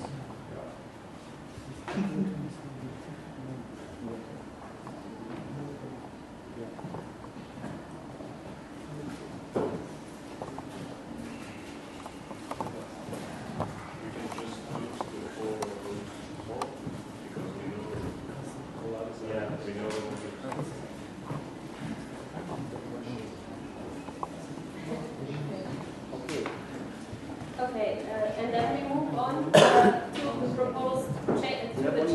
Oh, sorry. We have one more motion which states, use a category registered supporter to create warm fuzzy feeling, but they are not formal members. Which means we will vote on not the membership categories, but on a separate one which is not a member. Yeah, I think we should leave it for later. I apologize. It's my mistake, because it's not about the membership. We will first vote on the membership, and then we'll make a break. Okay, so note that this is the changed version with the parliamentarians. So, are you in principle in favor of having these 5 categories? Can you repeat, please? We're voting. There are 5 categories for members: ordinary, associate, observer, parliamentarian, special. Please hold up your cards. I can't believe it. In principle, in principle, in principle. 13 in favor and 3 abstentions. 13 in favor and 3 abstentions. Who wants to vote noted in the minutes publicly? I agree with you. Yourself?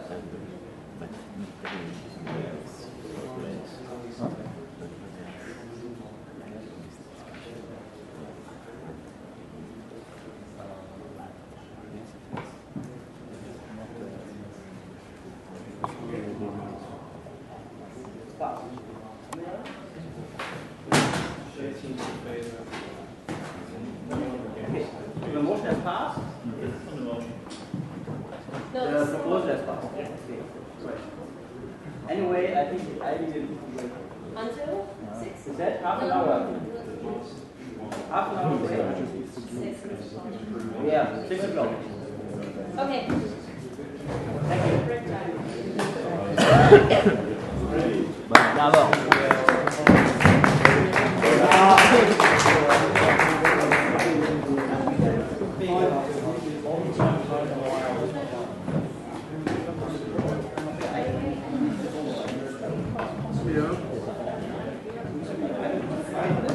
Ja, aber das Wort ist nicht.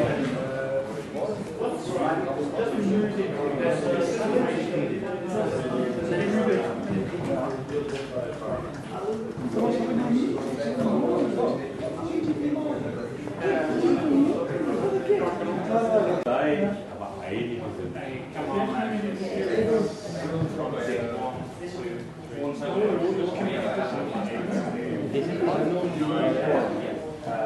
if we have got it. Yeah. Okay.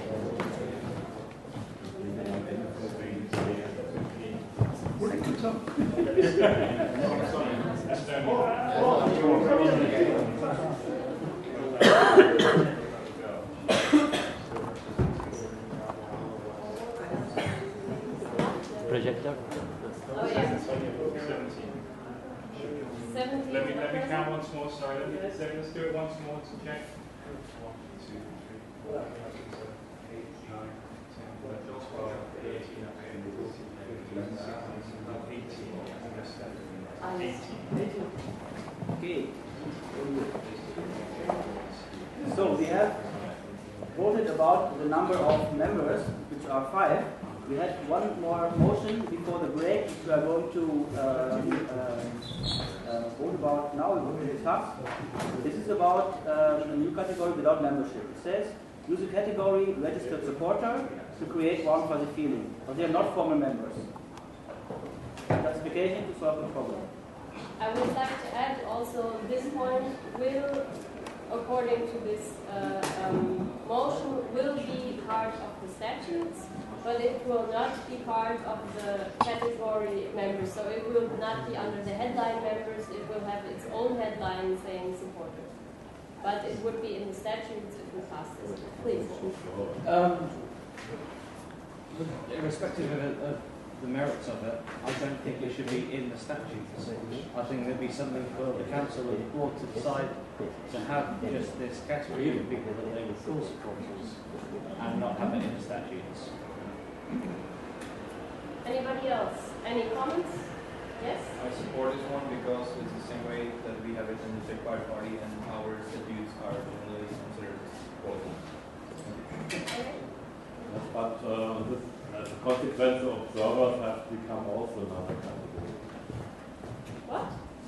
Because you decide between members and not members, and you have more. No, more steps. Yes. All of these are members. Yes, but observers are also members which have no rights. No, they have rights. They get to speak in the council, for example. They have okay, rights. but then you think that ordinary pirates have not the right to speak in the council? Well, no.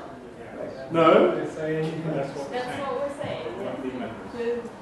Yes, but it's really unusual. They get a warm, fuzzy feeling there. I mean, of course. No, but it's really unusual that pirates came to a board and have not the right to speak. Of course, the This council. is not according to the principles of pirate party. Of course, the council can give itself rules of procedure that say that they will hear anybody, but then it will probably not even be limited to pirates. But this is not part of the statutes. It would be Geschäftsordnung, like the rules of procedure. Of course. Yeah, I'm confused. I have one here and next. I like equality and therefore I support the British motion or lack of motion. Comments? Okay, are there any more comments? Is there a counter motion? That doesn't seem to be the case, so Krishna is going to read the text and then we'll vote. Great, okay. So you use a category registered supporter to create warm fuzzy feeling, but they are not formal members to solve the problem. So please hold up your voting card. That is that if it goes into the statutes? Yes, it goes into the statutes. Yeah, I wanted to. Can you please repeat the question? Repeat? Yeah. Okay. Use a category registered supporter to create warm fuzzy feeling, but they are not formal members.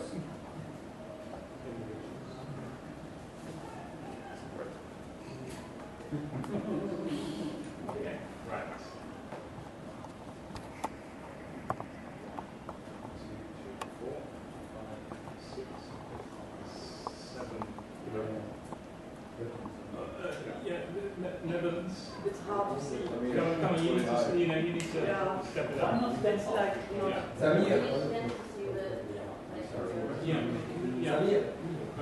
They're not here. It's not here. You vote. What do you want? And again, and once more, please. Once more. 1, 2, 3, 4, 5, 6, 7, and 8, 8 in favor. 1, 2, 3 against, and 6, 7 abstentions. 8 in favor. And against? 3 against and 7 abstentions. Not very close. All numbers? 8 in favor. Okay. 3 against and 7 abstentions. So the motion has passed. Yes. Okay. Okay, I guess in this case, vote for Oh, comment. sorry. Vote We have if to you want to record vote, your vote, please maintain your card position. Netherlands. It's actually a new category. You're screwing up my table now. Check.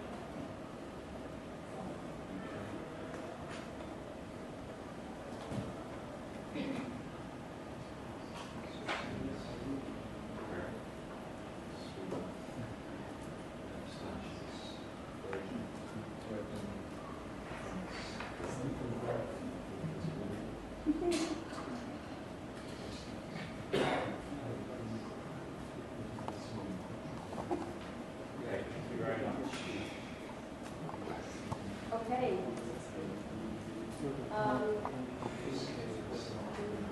Can I continue?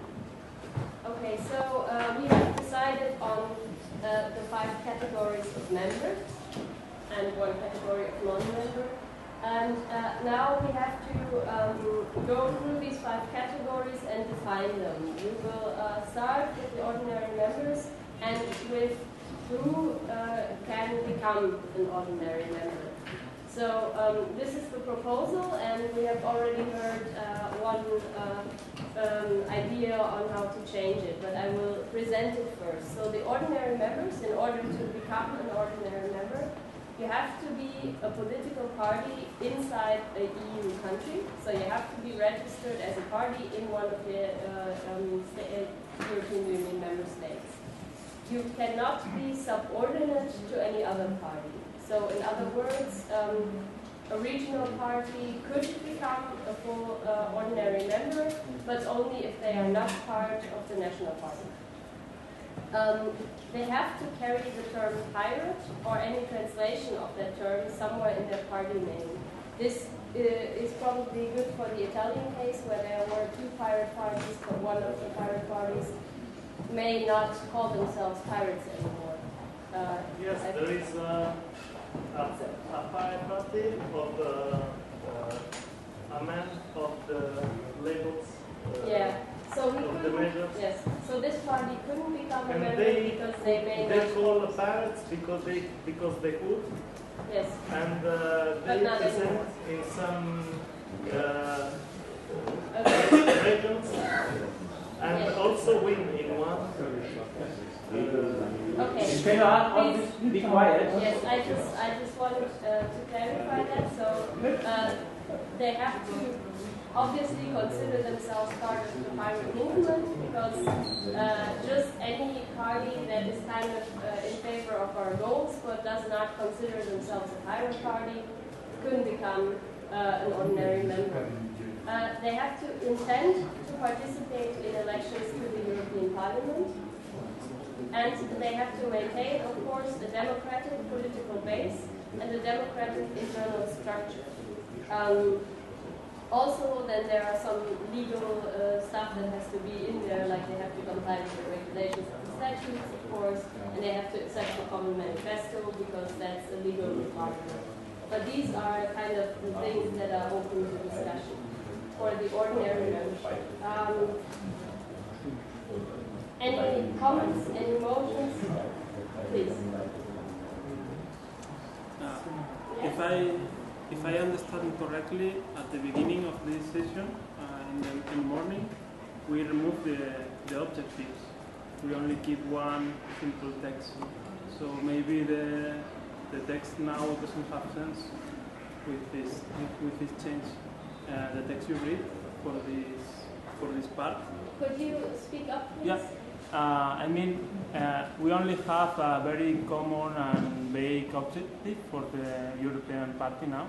So you are saying that the parties that follow the same objective as us can be part, but now it's a bit ambiguous, I think. Okay, I think your question could mean two things, so I'm not sure which one you mean.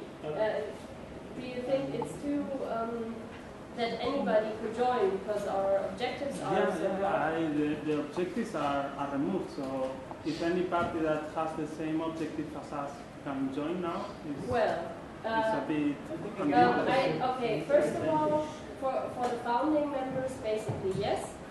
For the founding members, any party right now that calls themselves a pirate party could become a member, but of course, if everybody realizes that they are not part of the pirate movement, the council could just kick them out right after the founding.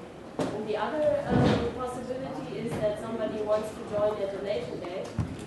These criteria are necessary, but they are not automatic. So if a party fulfills all this criteria and applies, it doesn't automatically become a member. There still has to be a vote by the council to accept the new member.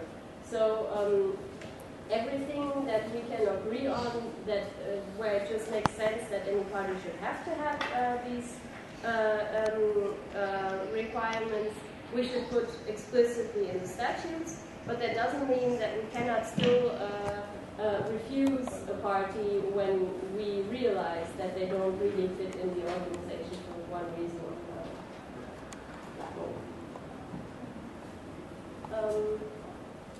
another. Yes, so I think there is one main misunderstanding here, because you said we replaced the aims of the PPU with a very broad thing. But I think the requirements for joining members are way harder, namely they actually have to follow the objectives of the pirate movement, which are along this, abolish copyright, threat and that. And you need to fulfill these objectives, not the very broad other objectives. Basically, we set up very broad objectives, which are to support the interests of the members. And because this objective is very broad, we now have to be very careful to define who can become a member and under what circumstances. Earlier, there was the idea to change ordinary membership so that parties in EU member states can also become ordinary members if they are not registered as a party. Does somebody want to actually file that motion, or should we just vote on this? But it's not on the board. No, this is... We'll file the motion. Okay, no, the proposal is that you have to be a political party in an EU member state. So in other words, you have to be registered. But there's going to be a motion to remove the requirement of registration. Although I would recommend to say is established as a political party, or in another form if the country or state does not allow them to become a party. Because one of the other requirements is to run in EU elections, and if somebody doesn't want to become a party, then there shouldn't be an ordinary member, I think. Okay, we have, I will just, Paul, this doesn't really help at all.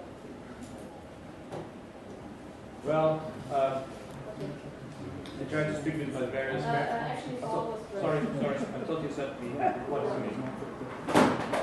Just a question. Why does it say it would be a foreign party from the EU recognized by the EPI? Could you please? Check the first. Okay, could you repeat that, please? Are we working with EPI or not with EPI subject? To specify political parties in the EU, not subordinate to the other party to carry the term. Finally, you are an official party recognized by the PBI. It's good. You are not. It's not good. I don't know. Because there are the other type of membership. So why not to say we carry the term current or any version somewhere? So I create a party, I fund the parent, and I can be a membership. I cannot understand why you put all these three first points. Just say to be an official parent party of the one country of EU recognized and here. And it's finished. Okay. Okay. Well, I have a different hats on now. So actually, some of the members I represent, have probably the first point, political parties in the EU. And actually, the Kazakhs would suggest to change it to parties in countries that are eligible for full membership in Parliamentary Assembly of Council of Europe. The Russian would say not the same, but the party who are members, the countries who are members in the Parliamentary Assembly of Council of Europe. And the problem is that there is no real need to limit the political parties in the EU.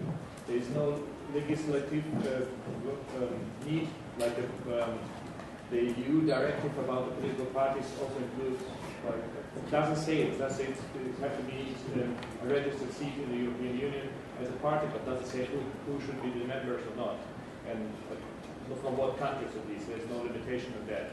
So limiting it that way, I really would exclude people who are in Europe and consider themselves to be the parties who are in Europe and consider themselves to the European interest of the core topics of them. For example, also the Swiss, actually.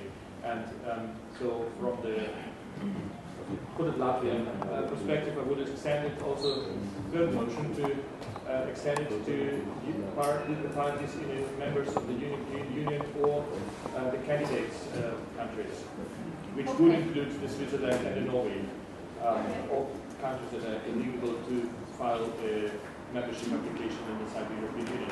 But frankly speaking, actually, why is this limitation there? Because why shouldn't the Pirate Party of whatever that is interested in European politics not be participating as a full member inside the Pirate Party of Europe? Okay.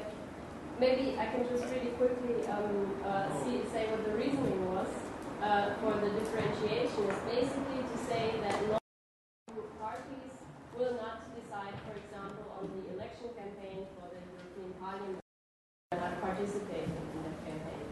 But apart from these specific EU questions, there's no difference between full, ordinary and associate members. So that's the reason.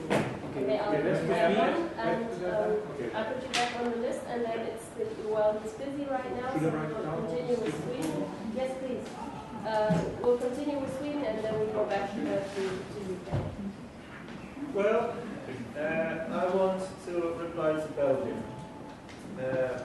Sweden is not a member of the PPI. I think we would be recognized by PPI as a married party.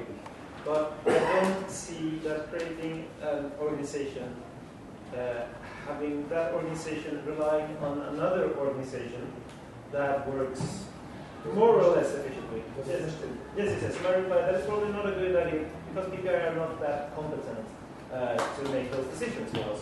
It's better if we make the decisions rather than handing over to them. With that said, I like my friends in Kazakhstan, and I think they should be able to be full members. And I would love to see the Kazakhstan Pirates involve themselves in the campaign for the European Union elections. So I don't see the need to differentiate. If they want to participate in that, why not let them? Why not let them have their vote on the colors of the flyers that we're going to hand out in 2018? I think they deserve that vote. Okay, UK? What? Nothing? No. Okay. Then we have the Netherlands. Sorry? Would you like to say something? You raised your hand. No. I was wondering about one thing. How do we avoid the EU to become a political power bloc towards other pirate parties in the world, considering that our main objectives can only be achieved by having strong strategical alliances with other pirate parties? Strategic alignment from a political perspective. Okay. It But does this regard? That's a quick question, and it might reflect the type of memberships. But it's a question because I don't know the answer to this question myself. Going to answer the question. Okay. Or that word is my mind. Yeah. The next is Gregory again. If you would like to reply to Mark or whoever. Was actually you. I forgot what it was. I think you raised your hand when I was explaining why this proposal is the way it is, but you can we go back to the Switzerland. We would of course like to become a full member and also to help in getting European elections organized, because we are directly influenced by the decisions of the European Parliament, and we would rather have these decisions taken by pirates. Yes? I think it's important that at minimum the countries which are candidates for membership, like Switzerland or Norway, which are official candidates for membership for the European Union, but from itself decided not to apply, yes, but those countries should be also private parties in this country should be ordinary members, because they are more directly influenced. And I think the proposal from Gregory to take the Council of Europe is also very fantastic. Okay, I have a motion. Okay, I will just really. Okay, so basically, motion is to remove ordinary members and rename the associate member. No, the other way around. To remove the associate members and to have the requirements of associate members for ordinary members. So that would mean that eligible as ordinary members would be political parties in the EU or parties that are in a state at least part of the geographical Europe without being a member state. So basically any party from a state that is part of the geographical Europe. And they can either be a registered party or they can be a non-registered party if their country or state does not allow them to become a party. Was that more or less clear? No. Okay. So instead of having ordinary and associate members, we only have ordinary members. And any party from a state in the geographical Europe, or that is at least part of the geographical Europe, can become such a member. Either if they are a registered party, or if their state does not allow them to become registered, then they can be a non-registered. Can you put it up on the screen? Yeah, I can write it down, and then we can discuss it. We had France, and then you, and then you. As we discussed about both ordinary and associate members, I think we should question the geographical territory of Europe. Is it a good base for statutes, either of associate member or maybe if we combine the two both together, that would make countries like Russia, Kazakhstan can be members with voting power inside this structure, but other countries that maybe can be really near Europe, working together, but not inside the geographical Europe, like, I don't know, Tunisia, Morocco. Maybe we would like to work with them also, but we wouldn't have a place for them.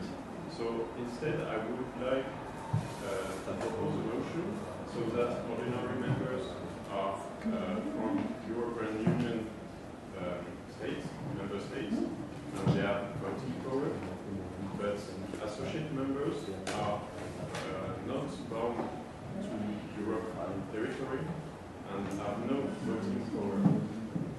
At all? Or at least not on European Union. Okay. So you would like to keep the ordinary members works the way it is, and change the associate members to remove the requirement to be part of geographical union. Yes. Okay. The reason I think about that is because it would conflict directly with the idea of extending to European to countries that are in Europe but not in the European Union. We should, I think it's better to go in this direction. And both are not possible because we could have members, if we mix both stations, we could have members from Africa or I don't know, Oceania. It's just like it continues what you said, because I'm also friends with the Tunisian Party and others in North Africa. So if we vote upon what he said, they could be associate members too, which would be requested, I think. That was my question. Yes, okay. Netherlands? A rather simple question that I don't want to ask, but I think it has to be answered. What is geographical Europe? For example, where I come from, we draw the line at the Ural Mountains and the Mediterranean Sea, which implies that a large part, for example, Turkey, is not European from my cultural perspective. These are sensitive political topics, and I think they should be addressed. Yes, in the proposal, I mean, it's a country or state of at least a part of the geographical Europe. So in this case, Turkey will qualify because a part of it is part of geographical Europe. I understand where you're going here. However, the geographical borders are different for different cultures. Yes. Okay. So it needs to be defined. Okay. Check.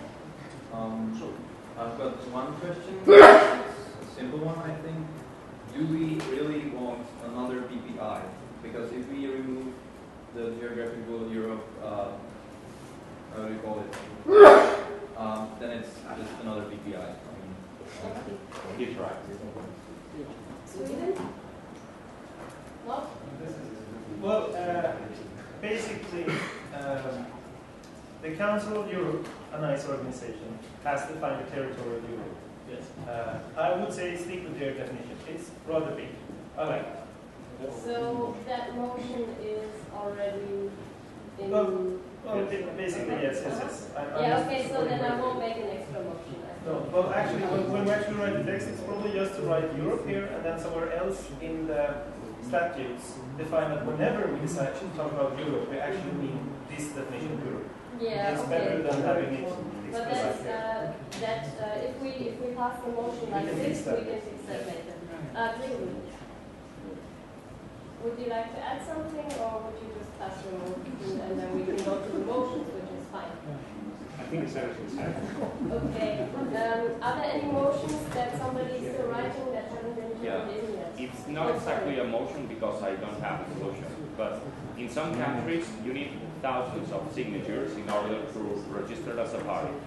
Then some parties will have it really hard to become ordinary members, even within the European Union. And then we have on the other side countries where with 3 guys and 3 euros you can register a party. And I don't think it's fair that this other party would be an ordinary member. And maybe another requisite, something like have to run for election in the general elections or in the European elections. Maybe could be one requisite in order to be an ordinary member. Okay, I think we should probably discuss this in 2 steps. We first do the motions that regard which countries, and then we talk about which parties. Okay. Yes, I have a question. Basically, this description, Switzerland is ordinary member or associate member? From the proposal, they would be associate members, but there are some motions that want to change it to ordinary. Okay, and after I want to remove one motion that I sent, I come there. This is all. One of the two, I don't. Change the word. It's one of the I suggest you just come over here and tell them which one, and in the meantime, Sweden can have. I think I got it. No? Okay. So we will just have them sort out the motions, and then we will continue. Okay.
Okay.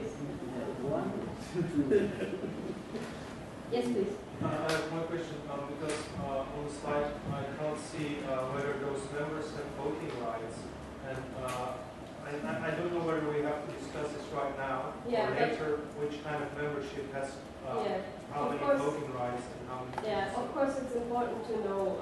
In this proposal, both the ordinary and the associate members have full voting rights, except for EU-specific topics. If we have this distinction, then the ordinary members are the only ones that get to vote on EU-specific topics, like, for example, the election campaign. And in addition to that, you also could think of partial votes as already pointed out. Could you speak louder? Oh, sorry. With the voting, you can also then enter the importance, how we say it. You can give, in the example given by being a small party, because the legislation of the country allows a small party to found itself, that in that discussion you also put the value of the vote or of that vote. It's all in the same. It's all in the same process. But I like to point out that what he mentioned is in the same order. It's not a separate issue. Yeah, but can we agree that we can first vote on the geographic scope and then talk about which parties in those countries can become members, because then we can have a structured discussion. That was already agreed, but that was several points. Yes, but this regards the second topic, but we're talking about the first one. Okay. I was looking at the ordinary membership, and in my opinion, it's not a matter of how many members will be ordinary, but the weight they will have. For example, in Italy, probably, we will establish different parties. For example, there is Sud Tirol, that is an autonomous region, that probably they will present together with us to the next elections, but with their party. So maybe there will be another member of this PPIU. Maybe. Yes, it depends on... And for example, if Italy will have 6 as weight, I suppose, we can decide to internal split this weight, maybe 1 to this small party and 5 to the other, or split also with the other many other parties that will occur. Well, this is the first reflection that I want to debate with the others. Yeah. And but could we first talk about geographical scope? Yes, yes. And then we talk I have about a all the other question stuff. to this topic. This is which countries can be members? Is your question regarding countries? Okay. I have a topic of this, a question on this topic, and is how can we avoid that Berlusconi next year presents as a pirate and asks to be a member of this party? Because according to I'm this, sorry, we are talking about parties from which countries can become pirates, and nobody is discussing whether or not a party from Italy can become. So this is, no, we are not discussing everything on there because it's too much. We're just discussing one point right now, and that is parties from which countries can become members. That's all. And we have motions for that. okay, so I talk You about can this come back later. later to yes, when we talk about it. We have, about this in my opinion, is that of course Please, members let's of the do European the motions right now. I will start with the motions. That is, eligible are parties from states that are eligible for an ordinary membership of the PACE, the Council of Europe. The Parliamentary Assembly of the Council. Yeah, Parliamentary Assembly of the Council of Europe. We have modify associate member statute to remove the condition that part of the member state territory is in Europe. We have eligibility, members of EU and candidate states and countries that apply for candidate status and EFTA states. And we have are political parties in Europe, in the EU or internal to become one? Or intend to become one? This is for him because it's not you already. So, 3. We will first start with the first one. Eligible are parties from states that are eligible for an ordinary membership of the PACE, Parliamentary Assembly of the Council of Europe. So, legally, as I understand your motion with the PACE, this would mean there would not be ordinary and associate members, but just one type. Is that No, correct? this is what OM20 is brought to the heading of the motion. It's for this slide. Okay, but Ordinary membership committee. But if everybody from the Parliamentary Assembly of the European Council can become ordinary members, then would the associate members be gone, or would they be something else? Because it seems redundant. Can we talk about that when we talk about associate members? And not about now. But I think if we have to know what we are voting on. But that decision doesn't say that. When we come to vote on associate members, then we will decide. Because the document says what it says. So I will explain. Kazakhstan would love to be full member of the PPU. I don't know about associate member yet, but I can imagine that would be different countries that are not in Europe, like Morocco or whatever. Okay, so I'm not sure yet what it's about. Right now it's about the full membership, the ordinary membership, and for them it's that the members of the parties of the states of the European Council could be Council of Europe. Sorry, the Council of Europe. Sorry. Not European Council of Europe. European Council is different. Yes, right. But it means they have the same rights being inside the European Union. okay, let's just keep this structured. But in the EU. Would you like to make a comment to everybody? No? Okay, then we'll go to Okay, I've put forth a motion that is slightly better than Gregory's. It's basically replace EU with Europe, and then at some other point I will put a motion that Europe is defined as the overall, because that's better. So I suggest that you withdraw yours and support my terrific motion. Okay, I'll do that. Okay. I agree. Good. So we have this motion.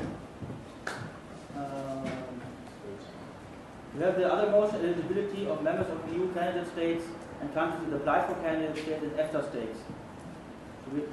Should we vote on both? Well, they are mutually exclusive. Yes, Yeah. so we should probably stop They're not exclusive. One included in the other one. Subset. Should we perhaps straw poll and then vote on the one that has more on the support? broadest first. Okay. Yes, consecutively get smaller. Okay. Okay, we'll vote one after the other. This one was first, so we'll take this one first. It was Gregory's motion, eligibility, members of EU, candidate states and countries that apply for candidate states status and EFTA states. We vote. Please hold up your voting cards. Depends on but which one. read it It based depends on on the other one.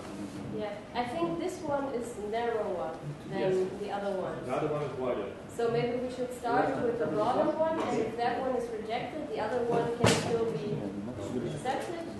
But if this one is accepted, then the other one is void, right? But, sorry, this is for ordinary member.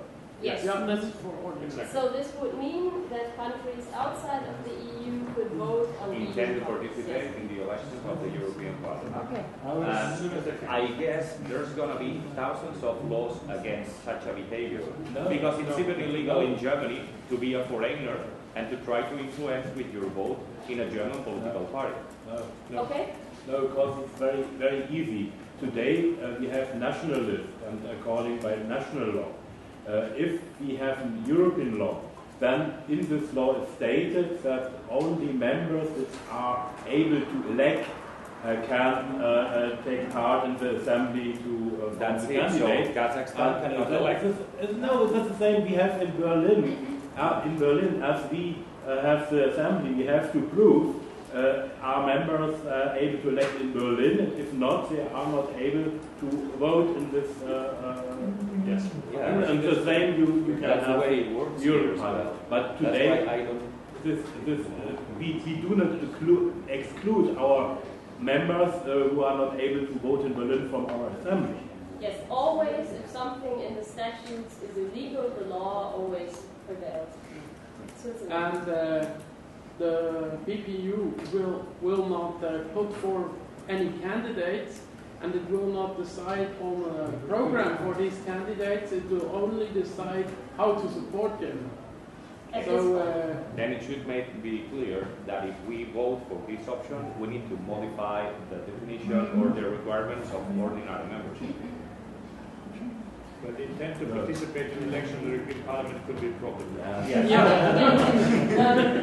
Well, of course, when there are pan-European elections and PPEU has to put forward candidates, then it says at a different point, if we are going to accept that there has to be a chamber of pirates, and if there is a chamber of pirates, of course we will have to change membership rules. But the idea right now is to make those changes if that ever actually happens.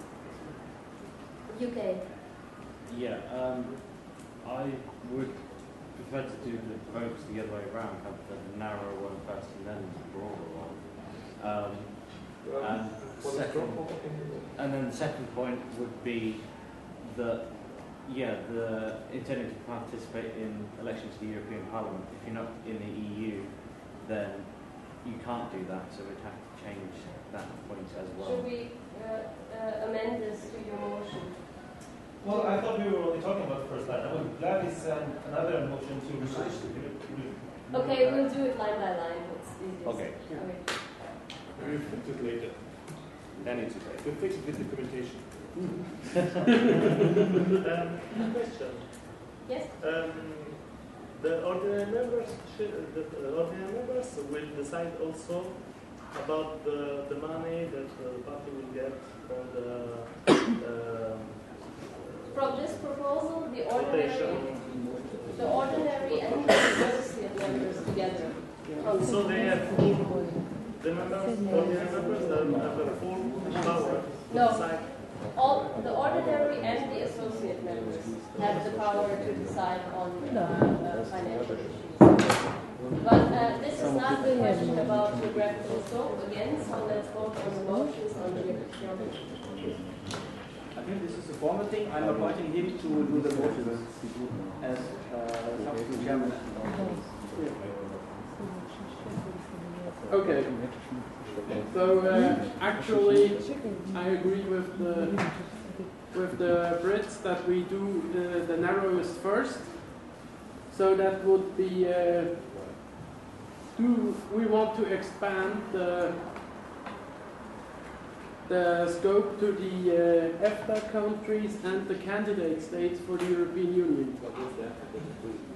So members are EU candidate states and countries which have applied for candidate state and EFTA countries. Who is in favor of that? Against it? Or will Yes, abstain? raise your vote. Yeah. Is it a straw poll? No, it's... This is proper.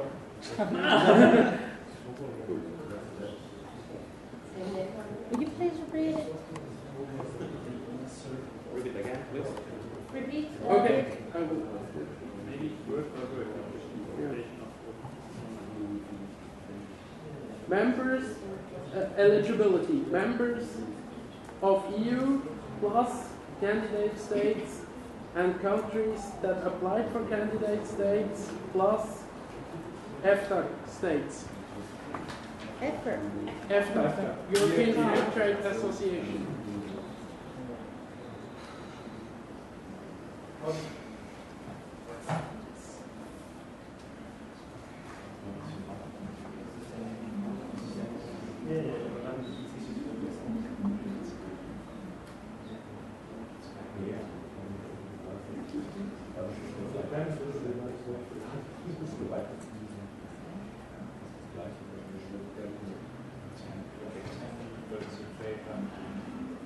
Say loud. 10 in favor. Keep them up, keep them up, keep them up. Sorry, it's 11 votes in favor, just a remote vote joining that. 1, 2, 3, 4, 5 votes against and 4 abstentions. 10, 5, 4. Okay, if you want your vote recorded, please maintain your card. Okay. So we. Oh. Who wants it reported? Please raise the same card again.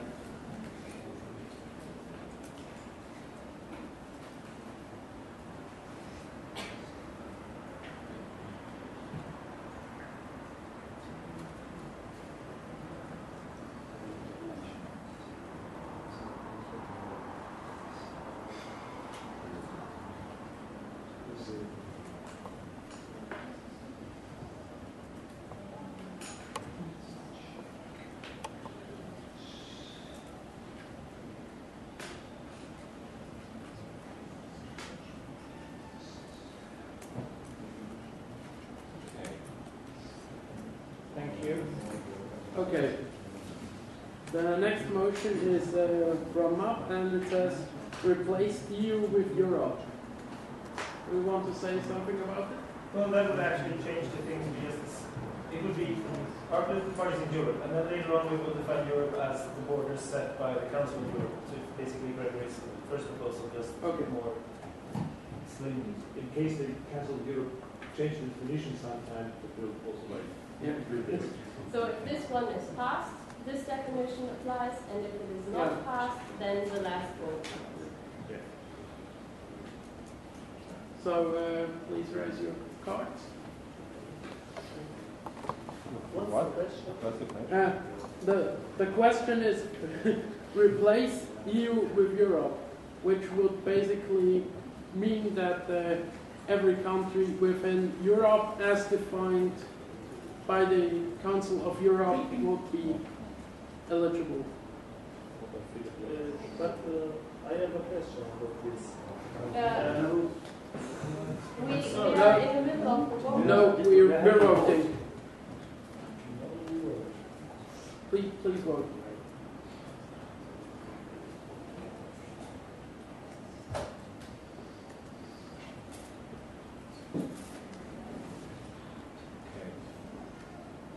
Votes in favor.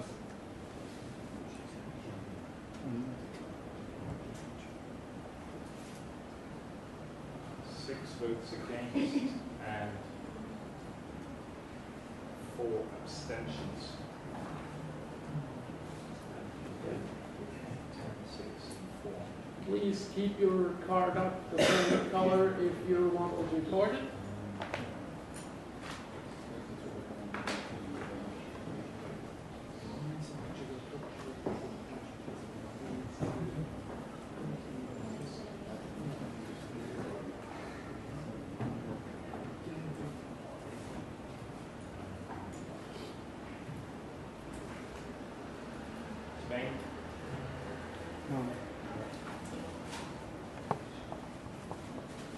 Can I ask now the question? Yep. Did you finish? Keep them up, but we don't Yeah, keep cards up if you want to be recorded and your question. Yes. What's the utility of the European Union countries to run to the elections with this organization? And after that, they win some sets and get some funds from the political crowdfunding to let to the other country decide, to the other countries of Europe decide how to destinate this money. It's just a question of what's the utility. I can answer that. Okay. Well, no, but that is not how it will happen. This organization doesn't get any money from the EU, depending on how many the EU elections. This organization will basically get money based on how big it is and how many member countries and how many seats it has in parliament. The most money that goes for the elections will go to parliamentarians and their staff, which will be totally separate from this. And also, even if some money are influenced by the results, the utility is that we get more parents to use them wisely. And the more it's a common cash. Okay, at this point, officially in the agenda it says that we only continue until 7 o'clock, which will be in 5 minutes. But is it possible to extend until 8? Yeah, I won't make a vote about that. No, I just vote if possible and then make a vote. Do we have to leave at 7 or could we? Yeah, do we get to 7? Okay, the dinner is set for 9 o'clock, so I would propose that we continue until 8 o'clock, but we would have to vote on that. I think that's maybe too tight. Too tight? Yeah. 7:30? Yeah, because we have. Okay, so I propose that we continue until 7:30. So who is in favor of continuing until? You have a question about the time? It's not a question. Okay, motion. People on the net is asking volume because they don't hear what we say. I don't know, it's a technical problem. About the streaming? That's a different topic. Yes, it's streaming. Let's It's not a topic, it's just a technical problem. Okay.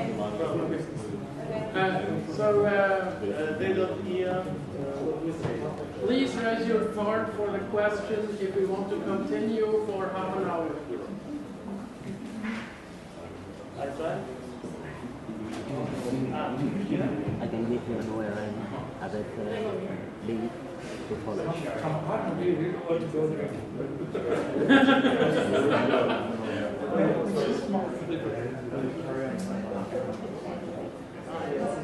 Okay. If we don't split it, we don't have to ask once the vote recorded. So maybe we don't want to split it. That would be very nice. Okay. So unanimously approved, so we can continue. Yeah. Okay. So we have one more motion on the territory. This one reads. Actually, that's from the associate members. So we have. Okay. I don't. It's the only one. Okay. I think the other motions are on different bullet points. Namely on the question, no, it's actually the same bullet point. It's the question, do all the EU countries, or do all the countries that can, or the parties that can become members, ordinary members, do they have to be registered as a party? I think there was a motion about that, to remove the requirement, or is it? I don't see it. Okay, I think the problem is there was a motion filed for associate members, but this is not the topic right now. So right now the question is, what we have passed just now will say a pirate party from any country within Europe can become an ordinary member, but they have to be registered as a party in their country. Now the question is, do we want this? Discuss. Yes? Organizational? Okay. Yeah, we will change the description for half an hour later, so we'll finish it later. Okay, but then we have to vote again if we want to go until 8. I think we should do that first. Okay. Again, do we want to continue until 8 o'clock? Please raise your cards. Yeah. For what?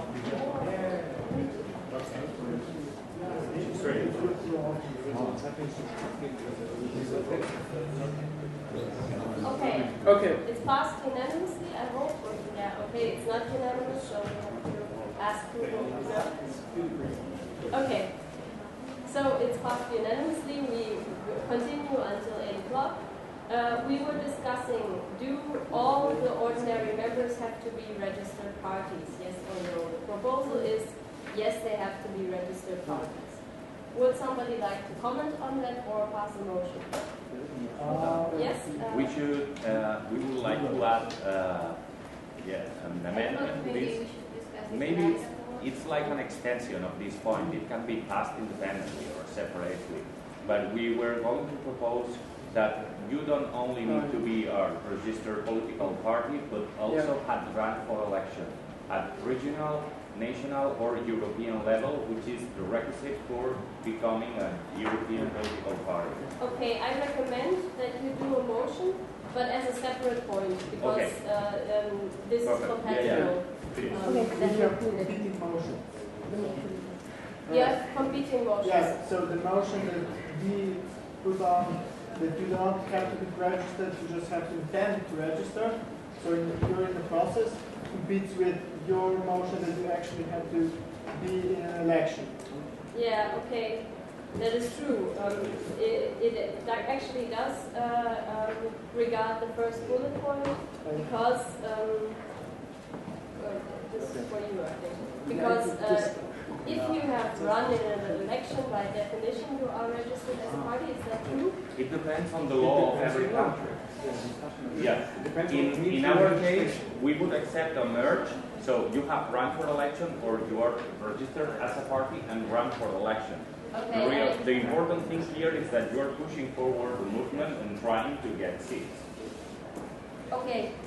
So that is a proposal from remote for discussion about this topic. Merge it? Huh? Merge it? Actually, no. No? I don't agree, because for us, it's going to be very, very hard to actually run for election.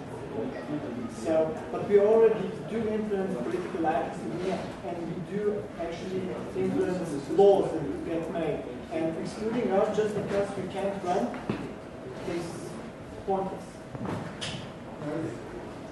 There's no nice rule for everyone. Yeah, that's exactly why I'm taking the motion. We'll see. Yes. Okay, again, so apparently you would like to have, you don't want to have the first point changed. You just want to have the further point changed. Okay. First point. Yes. Well, it's about registered in. Yes, registered. I would say registered and have run for elections. It kind of a big high threshold, but we opened up the category of associate membership. We can always put the ones that haven't run or registered into that category, because that is sort of available at the moment. Yeah. Okay, so you want to file a motion? That's no, you don't want to file a motion. I want the Catavan to file a motion. It should be made this way, okay? Ordinary members are parties which are pushing for elections, running for elections in the European continent, and those who are willing to run for election could be associate members. Okay, but you don't want to change the first point, but you want to add another point that says that they have run in some sort of election. Well, if we put this requisite in ordinary, and we lower it a little bit in associate, then it's, well, keep exactly the same in associate, then it's okay. Okay, the remote, and then you. There is an objection from the remote. He asked to change the first ballot for instead of running a party, a party running for elections, it can be any legal organization in a European Union country, instead of political parties only. Okay, so we have a motion to remove the requirement of being a party, and instead any organization from any country in Europe can become ordinary member. Somebody writing this down? Then you're independent. One thing is the meaning of the word party. In some cases, you can run for elections without being a party. You can be a non-profit. Oh, we have it written. Okay. Then it's your turn. Yes. Again, with regards to running for elections, for us, PPU elections, in case our government doesn't collapse, is going to be the first elections we're going to be running for. Yes. So you're basically saying, while we'll be running for those elections, we will not be able to be part of PPEU. You will be part of PPEU as an associate member. And whenever you demonstrate that you are a real party, you will become an ordinary member. We will be... Okay, no bilateral discussion, please. Sweden, and then you. Well, I was raising my hand to say what Catalan said out of turn, so I don't know if you talk. Okay, but I didn't listen to it because it wasn't... I can say it again. Well, yes. Okay, no, I did hear them.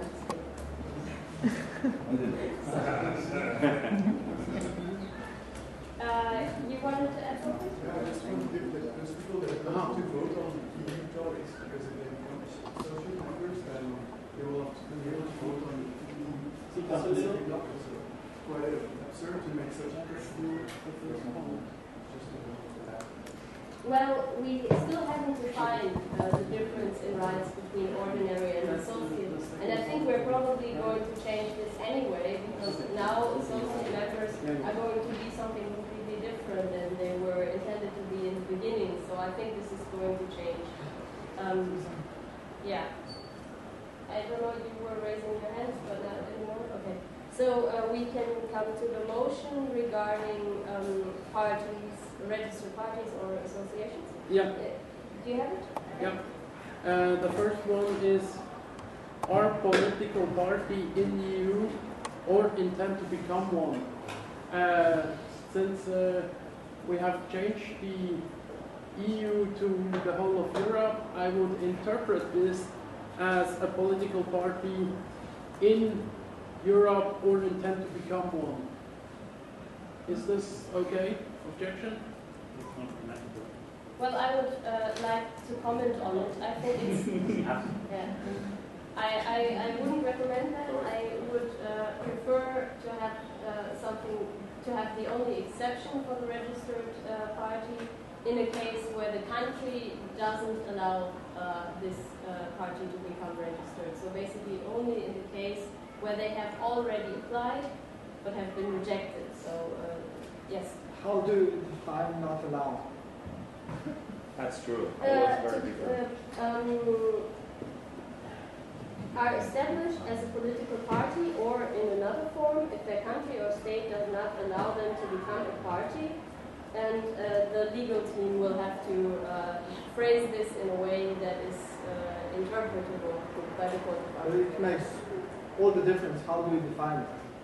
Because in certain countries in Europe, while you can become a party, you have to be pretty big and have a certain amount of money to become. Well, I think I would interpret this as a case where the state does not allow them to become a party, but of course. But you do realize the diplomatic ramifications of such a statement. I do realize, but I think since we are not discussing the exact phrasing of the statutes, we can just say that this is what we mean. That we want all the parties that cannot reasonably become registered to be able to become ordinary members, and then the legal team can figure out how exactly they want to do it. Yes, please? From Slovakia, they asked, what if our own government make it hard for us to become a registered party? Does PPEU want to restrict us in the same way?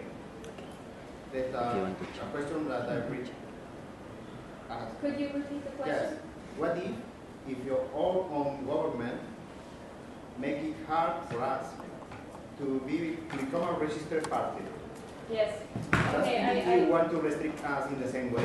Okay, I think this was the same question that I answered. So the answer would be we have to decide on this, and then the legal team will phrase it in a way. So if we pass a motion that says, I suggest that we do a motion that says any party that cannot reasonably become registered can become an ordinary member.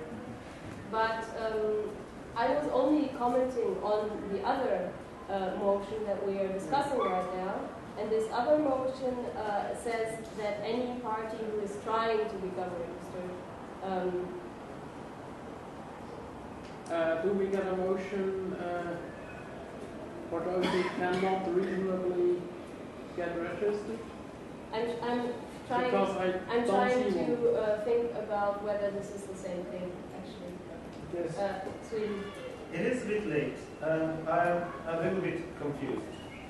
So this is sort of a practical question. Currently, with all the motions, will it be possible for me, and this is the question, to vote that I only want to have registered parties as ordinary members? Still, yes, that is a proposal. Because yes, that, I think, will be the best and easiest way okay, to solve that is the proposal, and so if all the motions get rejected, then we will vote on the option to only have registered parties. Excellent. Then I would suggest that, pass, don't vote for a motion. Suggest this proposal. Then we can just see if a majority wants this proposal, and then we can skip the motion.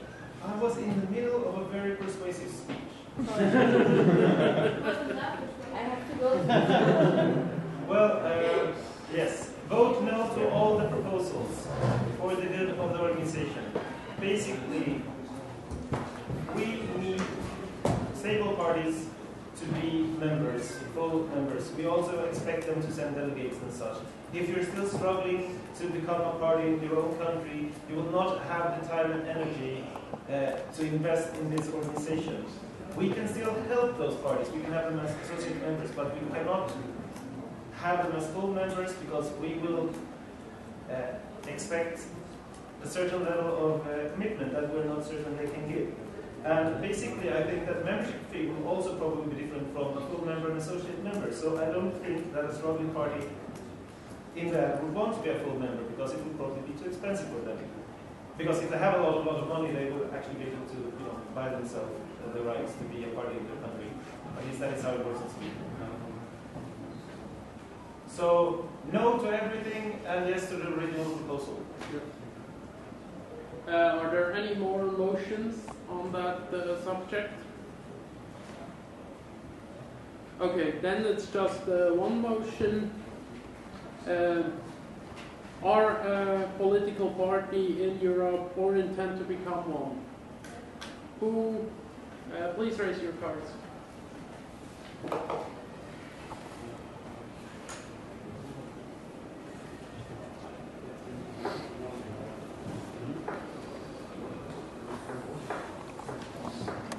I repeat the question. Are political party in Europe or intend to become one?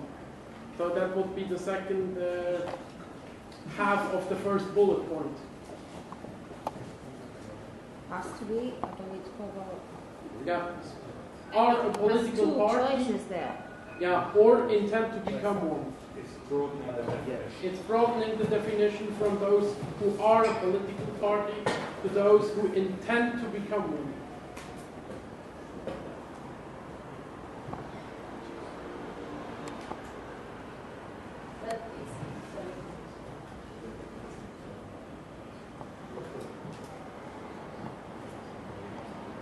Eight in favor.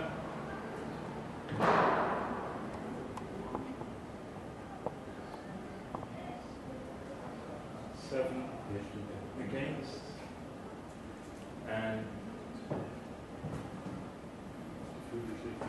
4 abstentions. Please keep your card up if you want to be recorded. And the motion passed.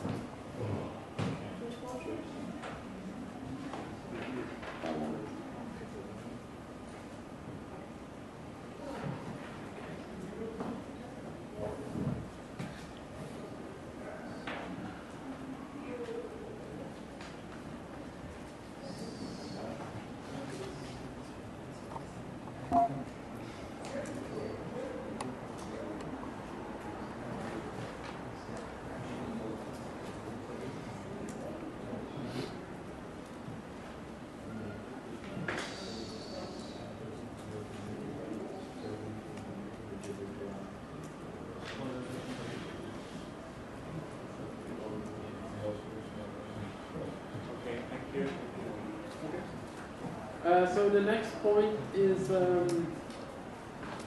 about the requirement to run in an election. Currently, the state is they must intend to run in a European election, which in an election to the European Parliament, which does not really make sense, given that we've decided to broaden the geographical scope to all of Europe. Julia?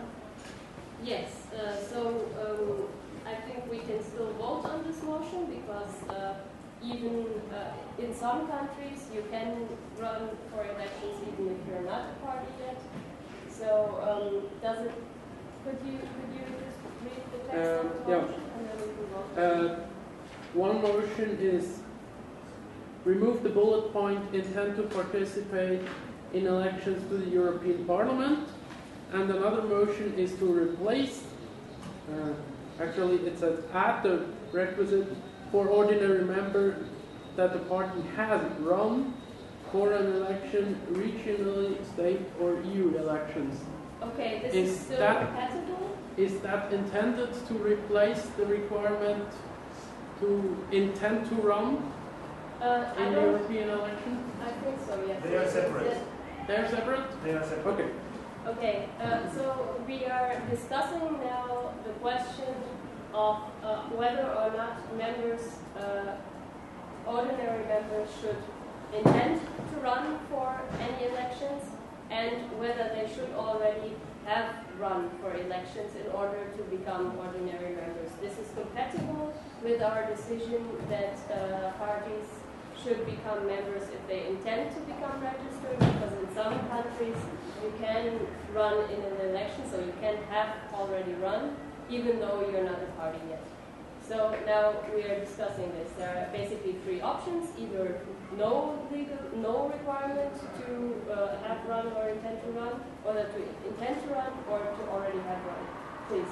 I would suggest that we split the discussion in two. I think that we rather quickly can agree on my wonderful suggestion to remove the requirement to run in the European Parliament election, since there's countries that obviously can't do that, and then this broadening to Europe would be meaningless. And then when we have removed that, and we've done with that discussion, then I think we should discuss if we should add the requirement to run in any election. But they are two different discussions, and I think my proposal can go through quite quickly. So I would suggest that we move to vote on that directly, and then we have discussion on the other. Okay. If nobody objects, okay. It would be equivalent if you remove the local elections. So any election includes local elections, and in the motion it was thinking like regional and national. Yeah, but this proposal was to first of all remove intent to participate in elections to the European Parliament because it doesn't make sense anymore, and then we can discuss the other points. Yes. And also I have updated the first bullet points. Please make sure that I have updated it in the right way. Okay, so we will vote on the motion to remove the bullet point intent to participate in elections to the European Parliament. Please raise your cards. Raise your cards, yes, if you're in favor for a moment.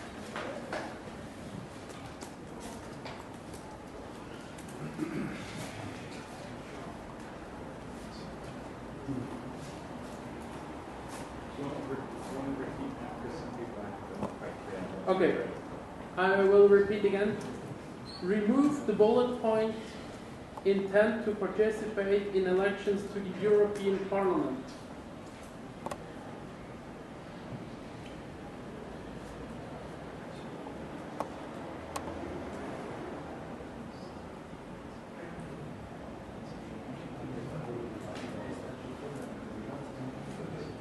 In favor, 3 against, 3 abstentions. 4. Germany. No. Germany, Italy. Oh, Italy. Italy, you did. Yeah, keep it up. 4 abstentions. Okay, please keep your card up if you want to be recorded.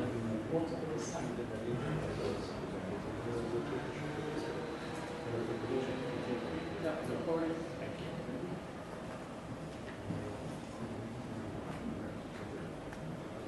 So passed? Yeah, that was passed. Okay, so that means right now the proposal is there is no requirement to run in elections. Yep.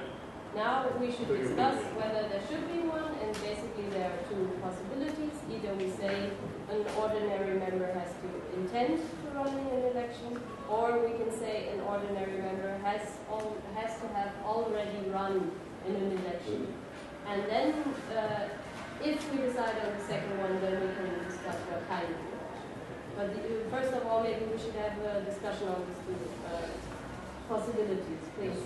I'd like to start with saying that the intention of running an election and having attempted running an election... No, having run. Yes, but having run but not being elected, therefore not being a political party. Sorry, I had not specific.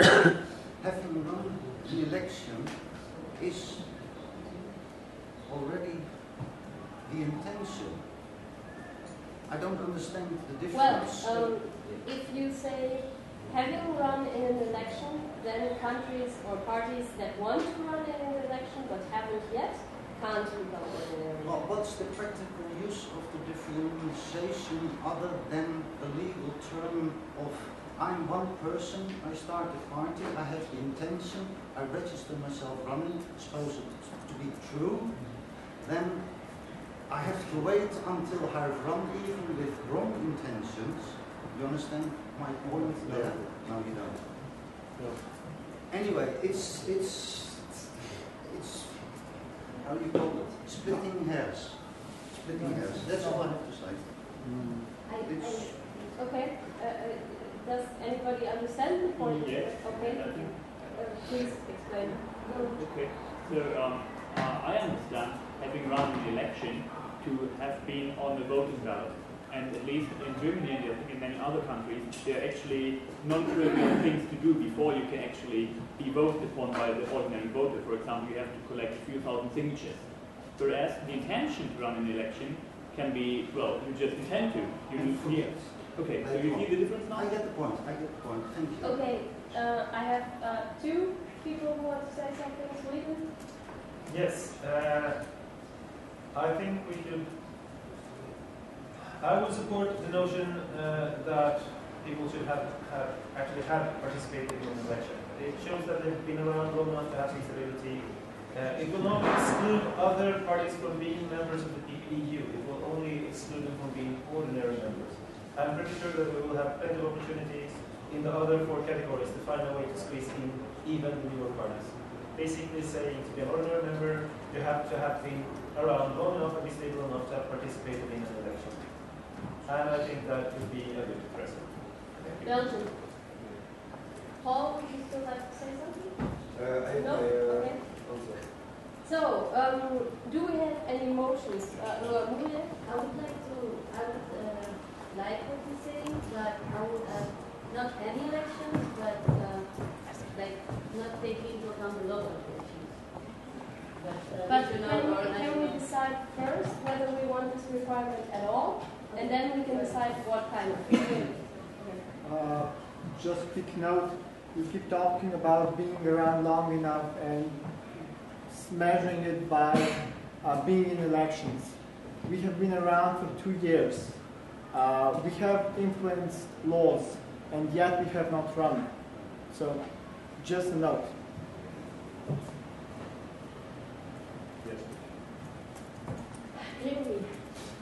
Yeah, but actually if you define like intent to run, for example, like the Party of Kazakhstan who have filed candidates for the running election and then didn't get accepted because this is a strange country which can make some of the own rules, how they change it in between. So they said the forms were filled the wrong way and there was no appeal, so they haven't accepted. Actually, half of all candidates that filed the intention to run have not got accepted. This would be like demonstrate the way that you are doing stuff and you intend to run into elections. That it's not that it's some obstacles that's sometimes not in your control that you haven't been successful yet in doing that. But actually, I'm sure that if you are a political party, you will be participating at some point. So maybe it should be like limited that you should demonstrate it within whatever 7 years or some kind of time period, because well at some point you need to start running. Maybe. Okay, what motions do we have on this topic? We have only one motion from the Catalan. It reads, add requisite for ordinary member. The party has run for an election at the regional, state, or EU elections. Okay, would somebody like to also file a motion that only says the country intends to run in an election? Because as of right now, they're okay. We so should agree in changing this amendment, including this proposal. Okay. Intends to, and the government is the one who is not allowing the party to run for election. So you would like to change your motion? Yes. Yeah. And then I will raise the former motion. Please don't put into intent. Do we want the council of this organization to have discussion whether someone actually intended to run for elections or not? What do you suggest? Well, you can't judge intentions. You could either say filed for running for elections or anything like that, but not intent. Okay, then filed. That's okay. Of course. Okay. Filed is good to filed. So we keep this motion and we add a motion that is the same text, but instead of has run in an election, it says has filed for running in an election. Yeah.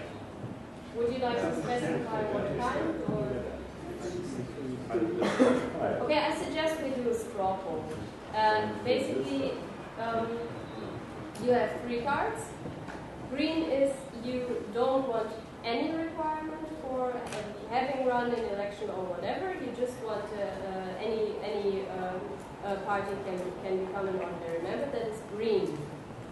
Then white is they have filed for running in an election in the past. And red is they have run in an election. So they have actually been on the ballot. Are the 3 options clear? Yeah. So please raise the card of which is your favorite option.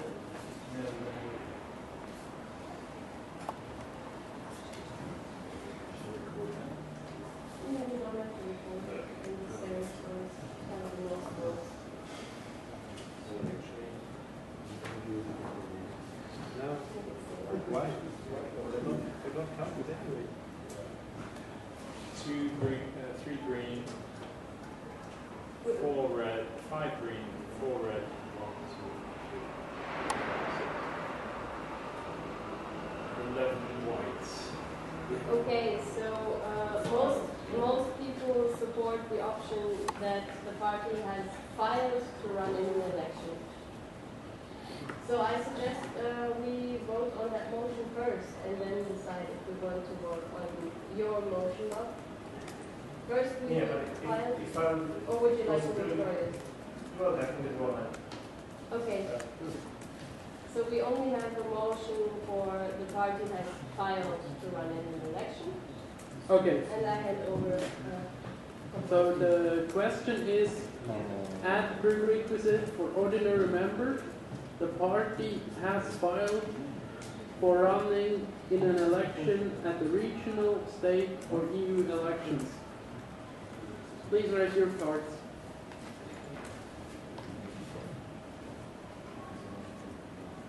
Sorry? Okay. Add requisite for ordinary member. The party has filed for running in an election at the regional, state, or EU elections.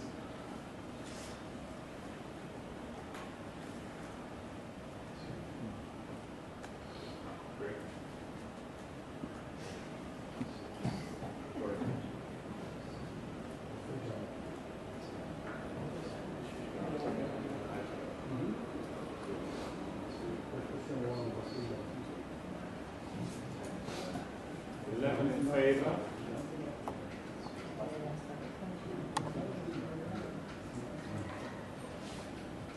Keep them up. 1, 2, 3 against.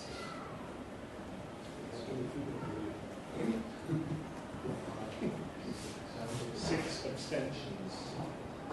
the motion passed. Please keep up your card if you want to be recorded. Okay. I will add this to the...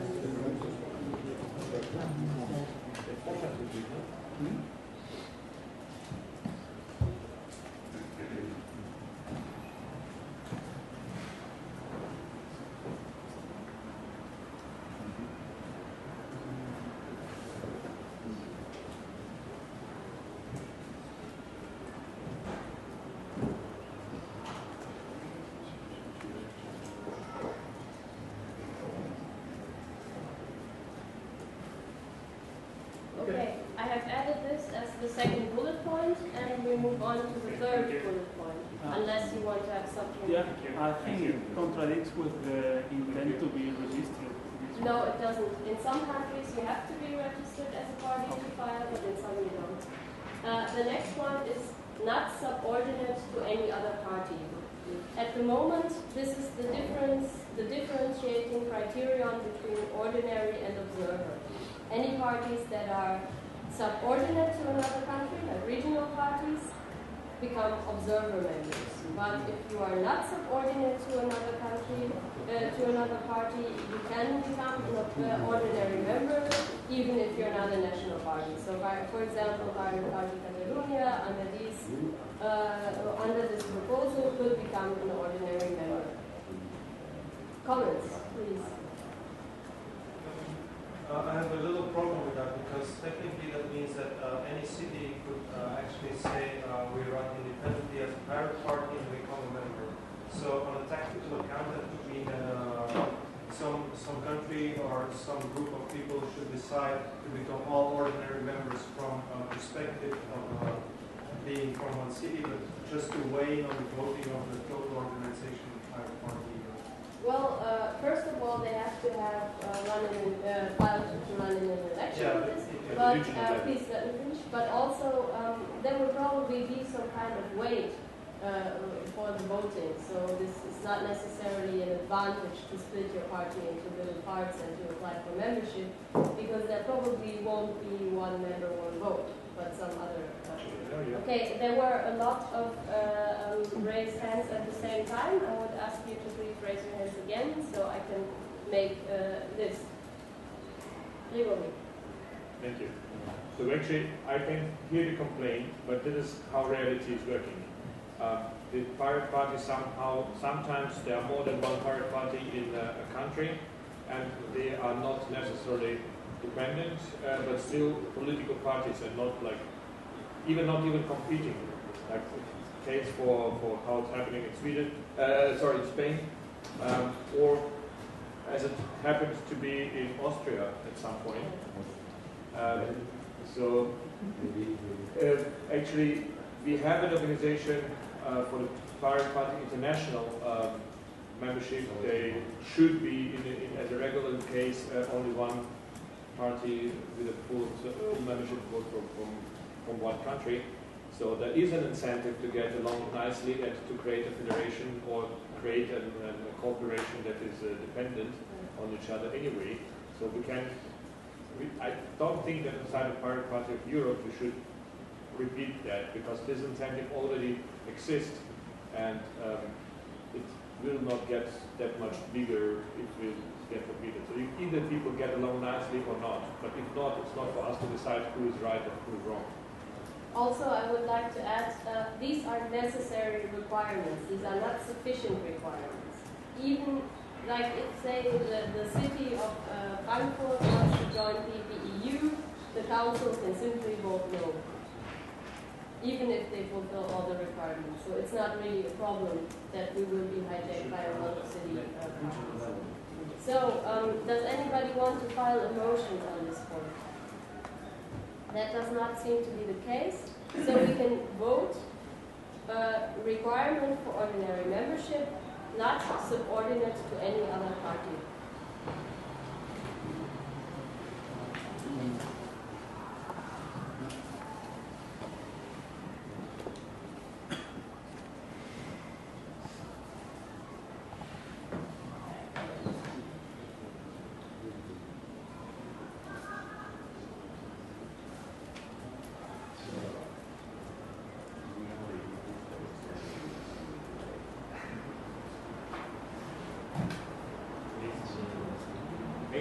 favor and 1 abstention. Okay. The motion, the proposal passed.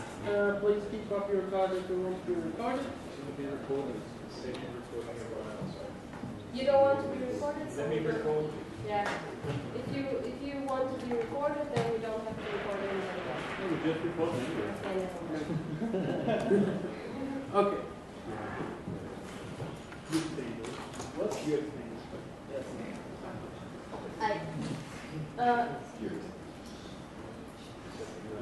Okay. The next point is eligible as ordinary members are parties which carry the term pirate or any translation of that term somewhere in their party name. Would somebody like to have that removed or something?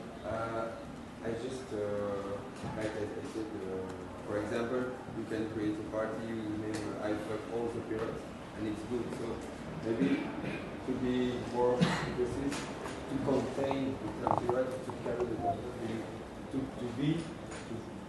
the name of the party has to be pirate parties because it's the European pirate party. So it means it's all the pirate party in Europe.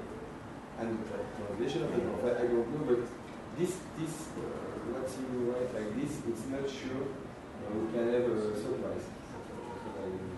I would state in this point that in some countries it has been forbidden to register because of the word pirate in the name of the party. Like in Morocco, they had problems there. That's all. And in Thailand. And in any case, Please, can we keep it quiet? there's plenty of different pirate parties which all we share some inflection of the word pirate in some language. That's included. Yeah, and this, for me, this is okay. It should be a little bit troublesome. And well, if we don't want a party called Let's Fuck the Pirates to join, we only need to vote against it.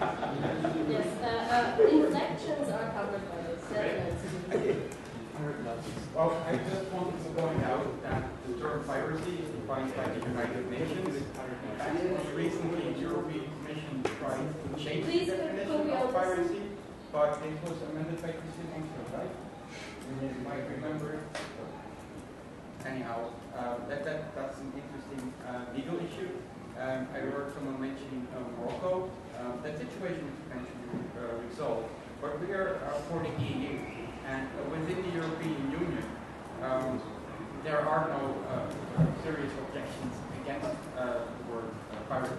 So I think that this topic is rather broad and misplaced in the European setting.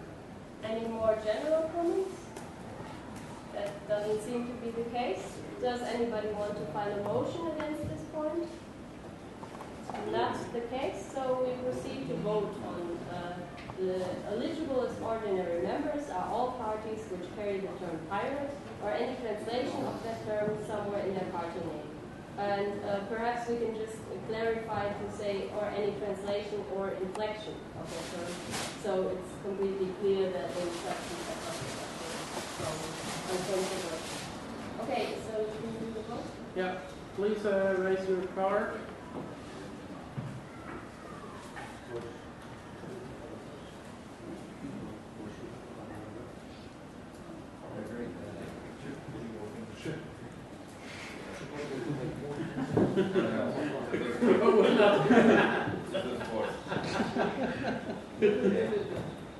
Just for the picture, you know? Yeah. Wait. Great. Thank you. 17 in favor and 2 abstentions. Okay, the proposal passed. Please keep up your card if you want to be recorded. I'm recorded.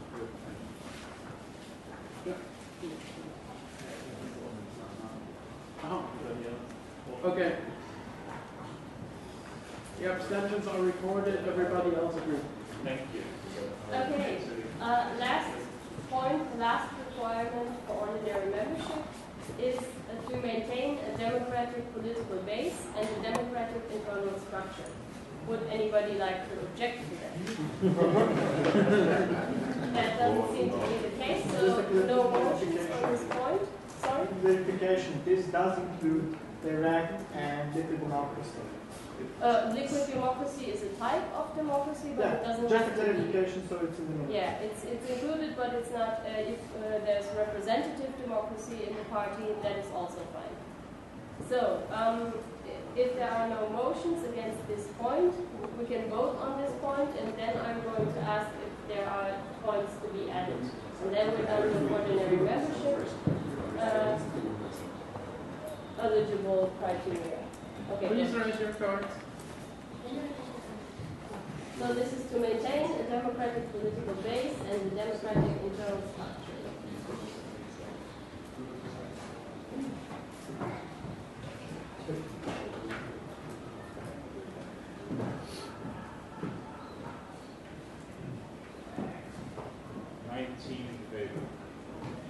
Okay. So that was unanimously accepted. Thank you. Okay, now, would anybody like to add another criterion for ordinary membership to this list? Yes? Let's check. This one was passed. Change the word. Yeah. So the motion is to change the word legal personality into legal entity. It doesn't say legal personality anywhere. Yes, it's written in the statute draft. We're not voting on the statutes draft. We're only voting on the bullet points, and then there will be a statutes draft. So yes, this is a little tip that we have to take into and we don't need to vote on it. Account. No, we don't have to vote on it because we're only deciding on the bullet points. And it doesn't say legal entity or legal personality in bullet points. This is just an important thing because... Yes, but it's an important thing for next meeting, but not you this have meeting. to know, Okay, we continue. No, you have to know that if you don't correct Daniele, please, That's not the topic of discussion. Let me talk. No, you don't. You only have 3 minutes. Motion to change the agenda. Yeah, But tomorrow. I will We are not talking talk. about Listen to what I have to say, because we don't have to vote on this now. This is a thing that we have noted, and we have registered that it should be changed. We will check the legal necessities, and if it's possible, we will change the text. Okay. We don't need to vote on it. Now that we have decided what are the criteria to become an ordinary member, we now have to decide on the obligations of ordinary members, and then probably not today, we will talk about the rights of ordinary members. The proposal is ordinary members have the following obligations: to not do harm to the PPU, to regularly attend council meetings of the association, to maintain transparency in their inner workings and their finances, to pay their designated fee as ordinary members in a timely manner, and to report every year to the association on party and policy developments. Also, non-compliance leads to measurement up to the cessation of voting rights. So if the ordinary members do not fulfill their obligations, then their voting rights can be retracted. First of all, discussion. If everybody agrees on it, we can vote on block. If there is discussion on single points, we will vote on every point separately. Yes, please? It's difficult to say yes, we want to pay when we don't know how much you need to pay. For example, in Belgium we ask just €1 for each member to be member for 1 year. We are not there to collect. We are not there to collect money. If you say we need to pay 1,000 in a timeline of €100 each month, it could be a problem. Yes, of course. But this is a question of principle. If we don't say you lose your voting rights if you don't pay, that means any party can simply not pay and there will be no repercussions. No, if you say it's too much, you will just have the rich party and the other cannot get. Yeah, but of course there is a majority vote on how high the fees are. So if the council is not going to decide on fees that are so high that only a few of them can pay them, because only after you have set the fees can you use your We voting can put rights. assembly fees. I will put a motion. Really? Well, basically, the fee would probably be, somewhere in statutes it will say when the fee is decided. It will probably not be a symbolic fee because 15% of this organization's money has to come from elsewhere than the European Union. And also, if we want a functioning organization, we need some cash in so we can actually do stuff. So, of course, they should pay their membership fee. The only question is if whether compliance should only stop at losing voting rights or if we should have more drastic measure, like suspending them for meetings. That would be nice. If you don't pay, then you don't get to go to the meetings. Well, I'm not sure if the last point is really an obligation at all, so maybe we should talk about repercussions separately. Yes. It's actually not in the draft proposal either, so I don't know why it's... I think there's a slide in the financial section that has this... Okay, so I will delete the last bullet points because it's not an obligation, and would you like to add something? Well, I'm saying to that actually this proposal to exclude from not going to meetings is hard to communicate because the meetings are transparent and public and streamed. It will be kind of difficult to exclude somebody from the stream or whatever. No, they can look, but they cannot participate. The difference is will organizations pay their travel expenses, for example. Okay, yeah. Okay, and let's talk about the obligations first, and later we will talk about repercussions, so what happens if somebody doesn't fulfill the obligations. Please. I've got a question about maintaining transparency, because transparency is different according to different subjects. For example, if, according to the BPI board that's releasing the meeting minutes, whereas according to the checkpoint party is publishing all the accounting data. Yeah. Well, the proposal in the draft text is to send their yearly accounts and election results to the association or link to them if they are published online, and to conduct their financial organization in a transparent and accountable manner. So maybe I will just make it maintain financial, actually it's financial transparency and it's transparency of their election results. So I will just add financial and election results.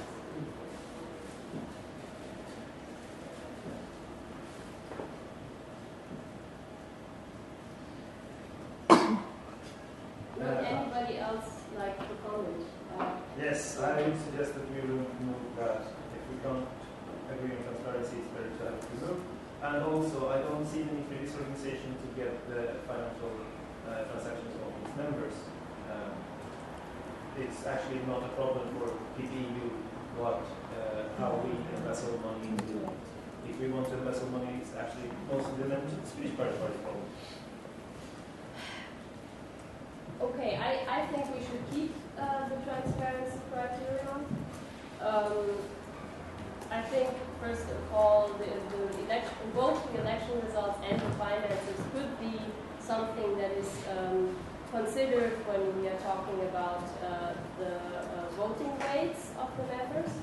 Of course, neither of them has to be a criterion, but I don't see the harm if we ask for this transparency. I mean, most of the parties have to disclose their finances anyway by law, and just sending in the election results isn't a lot of work and is something that we can use later to decide on the weights.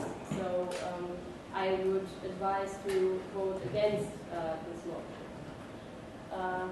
Jens? Yes, so I have an argument in favor of that motion, which is maybe a bit weird, because I would like transparency in the PPU to be a lot larger than just, say, financial and election results. Because financial should be clear, everybody wants this, and election results are already publicly known. But for example, a really transparent organization would include meeting minutes, voting results, internal decisions, and so on. And the list would be very long. So if we put a list in the statutes, the list should be very long. If we put a short list in the statutes, somebody at some day will look at the statutes and say, well, we only have to be transparent about financial and election results, and all the other stuff maybe we do not need. And it will be a lot more pirate internal pressure if there's just no definition of what all this stuff is they need to be transparent about, and I could well imagine that in the end, an organization which has no list they can retreat to would be a more transparent organization. So I would favor the motion. To scrap transparency altogether? Yes. Or make a very long list, but nobody's going to write it down, so scrap it. Okay, why not just put in transparency? That's what you said. No, I think Mark's proposal is to remove the entire bullet point, to remove transparency altogether. So there's one in the back, and then Sweden, and then Italy. From what we're saying right now, you can make a list of bullet points of things that we want transparency about, and say it's a legal term to say this list is not exhaustive. You can add more things in case. If you add that, you're saying, because if somebody comes up with a new idea that you have not been transparent, you can say this list was not exhaustive. We can just add more things whenever they're useful. But so yeah, I'll file a motion to say maintain transparency, including financial transparency. Sweden, then Italy. Yes, I think this is sort of a red line for us in Sweden. In Sweden, we normally have transparency in organizations towards the organization's members, but we don't have transparency to anyone else. It's not required by law. It's required to have auditors. Even when you are an organization that gets money from the state, you don't have transparency towards the state. You have transparency towards professional auditors that report to the state whether the balances are in check. So having the right to privacy when it comes to finances of an organization is sort of a cultural thing in Sweden. And I don't think we would like to join an organization that forces us to open up on that. We have total transparency towards our members. We don't want to have transparency outside of that group. So I would be very, very pleased if people would support my motion to remove the transparency clause. Thank you.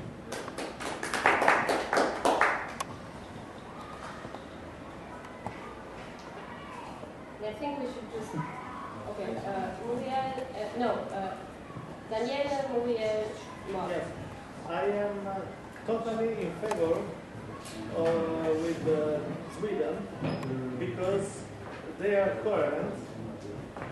Even because if they are against democracy, of course they are against transparency. So it's coherent. This is maybe not the Parliament Assembly, but it's something else, because I cannot listen to this stuff. Because in our manifesto in Italy, we fight for the transparency of the institutions, transparency of the parties, transparency of the people that represent us, as we, in this moment, represent our parents and our friends. So, if we cut off the transparency topic from this full list, yes, of course, we are current with the other issues of the Sweden friend against democracy and against transparency and against all our principles. So I agree with him. Okay, Muriel. I just wanted to ask Mark if the Swedish would agree with the bullet point that says something like maintain transparency toward its members. That would be perfectly fine with us. Yeah. Is somebody preparing a motion for that? Mark? Well, can I make one small remark? You are after this. Oh, sorry, okay. I seldom get upset. But when I do, I tend to talk slower and a little bit more emphasis. I was not coming to Barcelona to have my political party assaulted by other pirates. I don't think anyone else went here to have their party assaulted by other pirates. I would be very glad if we could refrain from implying that one or other of the parties here are not part of the pirate movement, not democratic, or whatever we don't think they are. Even if we think they are, because it's just unpolite. And I like when people are polite. So I would be very glad if everyone, I'm not targeting anyone specific at the moment, I'm just saying, would be very glad if we could refrain from childish attacks on other people present. That would make my weekend more bearable, and it would probably make this meeting go a lot faster. Thank you. I still like to make the point, this is again the result of doubleness. Transparency is already mentioned in the pirate goals that we already said were mentioned outside of this. Am I not correct? No, our goals only state to support the interests of its members. Right. No, the pirate movements. Where are they defined? No, that... Well, That's even if it's not defined yet, what I'm trying to say... I understand, but transparency is a goal of the pirate movement, but it does not say anywhere whether transparency to a party's own members is a fulfillment of that criterion. So, of course, the Swedish pirates can say, well, we are transparent towards our own members, and so we support the goal of transparency in policy. Okay, I So therefore, saying it's obsolete as such. Check. Transparency. Well, we Czechs have been a bit of bricks about transparency lately, because mainly because we live in one of the few countries that you can get a transparent bank account. It's not possible in many countries in Europe. First point. Secondly, we like the idea. I know that a lot of countries just in a lot of countries you just cannot do it, or you don't want to, or I don't know. Well, for example, Ed told me yesterday that in the UK they cannot publish names of people that donated to the party fund. Correct. We don't, for privacy for our members, we donate how much has been donated. We publish how much has been donated, or we remove the names and bank account details, unless it's over £500, which is then a legal requirement. Okay, and because I don't want to offend any parties, and well, I want to maintain as big a level of transparency, as possible, I posted a motion that says, if you could read it, or, hello? Yeah. Do you have my The Czech motion is maintain as big a level of transparency as allowed by the local law. Which could probably mean that UK, you do what you do, in Czech Republic we do what we do, but we all try as hard as possible to be as transparent as possible. That's what I'm trying to reach, basically. Okay, Thank it's your turn. Well, I just wanted to suggest in Swedish to modify, not to remove transparency, but just say transparent within their own party. There is a motion for Yeah, that I already. know. I'm confused. Paul, but he's not. No, it was you actually. Sorry. This is transparency is not so sharp defined. In this case, I can understand the Italian view of transparency, but I also can understand the Swedish view of transparency, and I think it could be possible to have the sentence maintain transparency to bring both views together. Then maintain transparency, there's not that everything has to be public in the TV or in the internet. And on the other hand, the Swedish colleague tells them everything is transparent to the members of the pirate party. It is transparent, and if I were a journalist and became a member of the party, look what is transparent and wrote an article. Therefore, it is not necessary to define transparency so sharp. I think it has the same ideas in this, but maybe in different countries there are different cultures. Okay, since it's almost 8 o'clock and we have a long list of people who want to say something, I would like to close the discussion list on this, so everybody who has raised their hands can still say something, and after this, if it goes quickly, maybe we can have the vote, or otherwise we will have to adjourn to tomorrow. So, so procedural motion to close the voting list. Does anybody object to that motion? That is not the case. In this case, the motion passes automatically. Italy is the next. Yes. Of course, when we talk about transparency, I hope we talk about transparency of the institution of the party, not of the members of the parties, of course.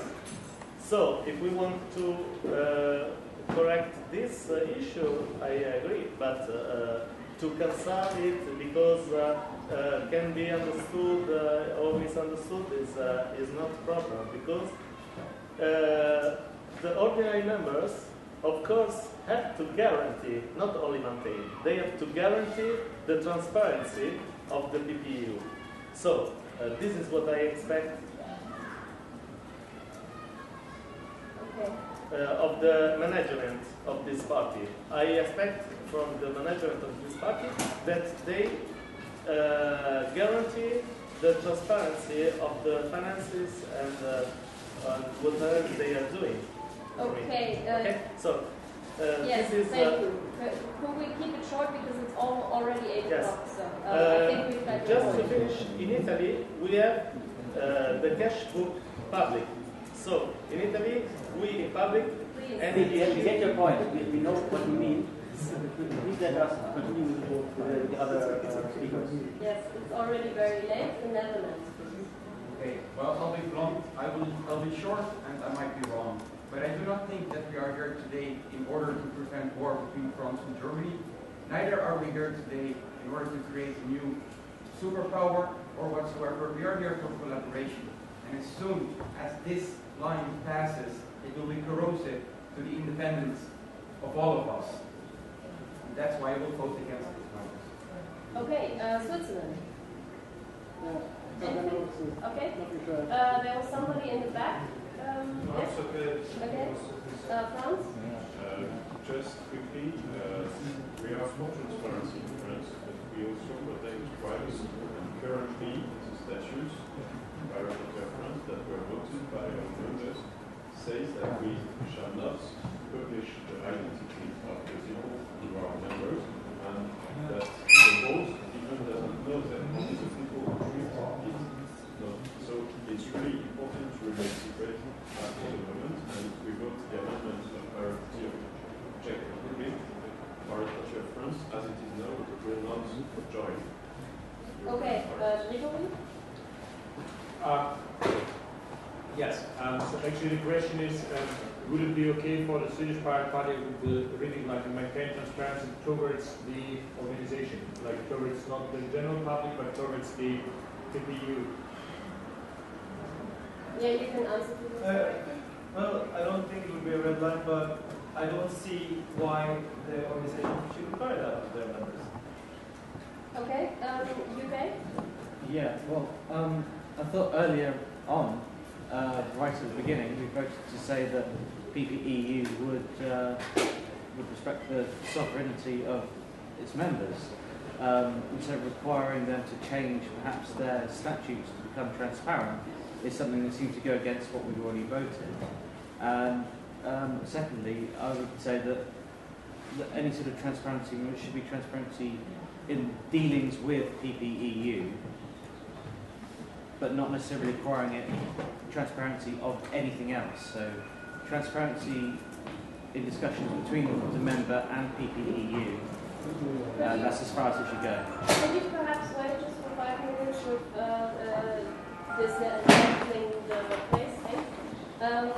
There's one in the back, I think it was Jens. Would you like to add something, or is it? No. Okay. So, well, I would suggest that we first vote on the motion that says to maintain transparency, including financial transparency towards its members, because I think if we agree on this, the other ones will probably be void. But I will just hand over to you to present the motions, and then I hope we can vote on them. Okay. So the first motion is maintain transparency, including financial transparency towards its members. Please raise your cards. Okay. Can you read that yourself? Please, okay, we will read all the others before we vote, but can we Just a listen? clarification, if this passed, does it mean that we have to publish the list of individual people identities? No. Okay. No. It just means that you have to inform your members about your financial status. Okay. Can we read the others first so we know what the alternatives are? So the second motion is maintain as big a level of transparency as is allowed by the local law. And the third is remove the bullet point, maintain transparency. And we will first vote on maintain transparency, including financial transparency towards its members. Please raise your cards. No.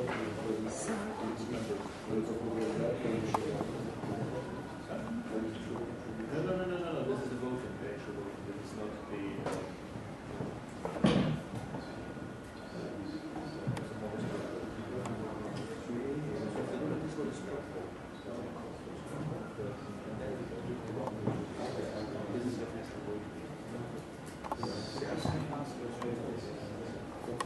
16 in favor. 3 against. No abstentions. The motion passed. Please keep up your card if you want to be recorded.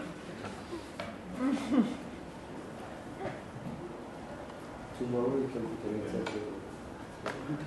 Okay, I think we can still vote the more extreme one to remove it altogether because it's a qualification. You can do the way I see it is that people who would accept the transparency towards members but might still prefer the one where it's removed altogether. So. We want the check mark voted too. Yeah. Okay, so we continue with the check mark, I guess. Okay, the next is maintain as big a level of transparency as is allowed under local law. Please raise your cards. It's allowed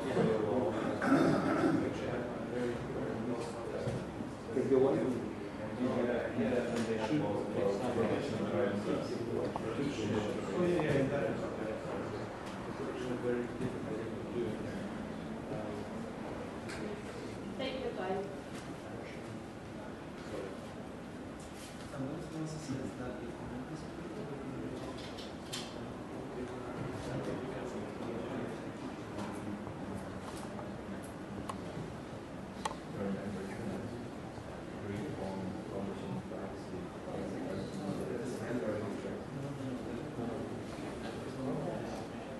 Has everybody decided so we can count the votes? Okay, raise your card, please.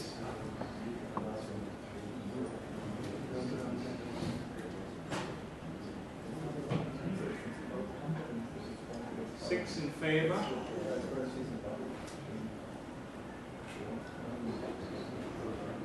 9 against and 3 abstentions. So 6, 4, 9 against, 3 abstentions. That means So the motion was not passed. Please keep up your cards to be recorded.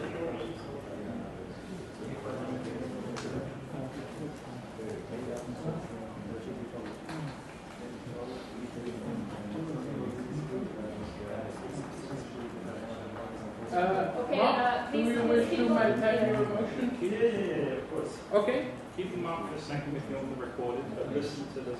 Okay.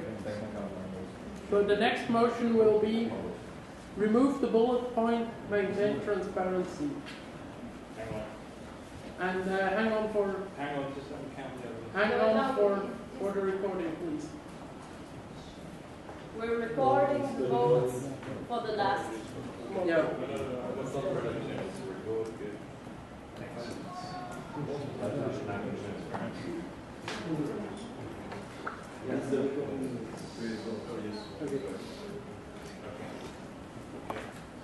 Okay. So again, the question is, remove the bullet point, maintain transparency. Please, there's your card. Remove the bullet point.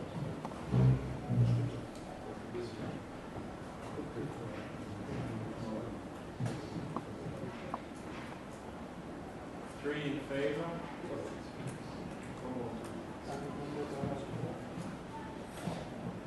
4 in favor. 15 against. Okay, keep your cards up if you want the vote recorded. Yep.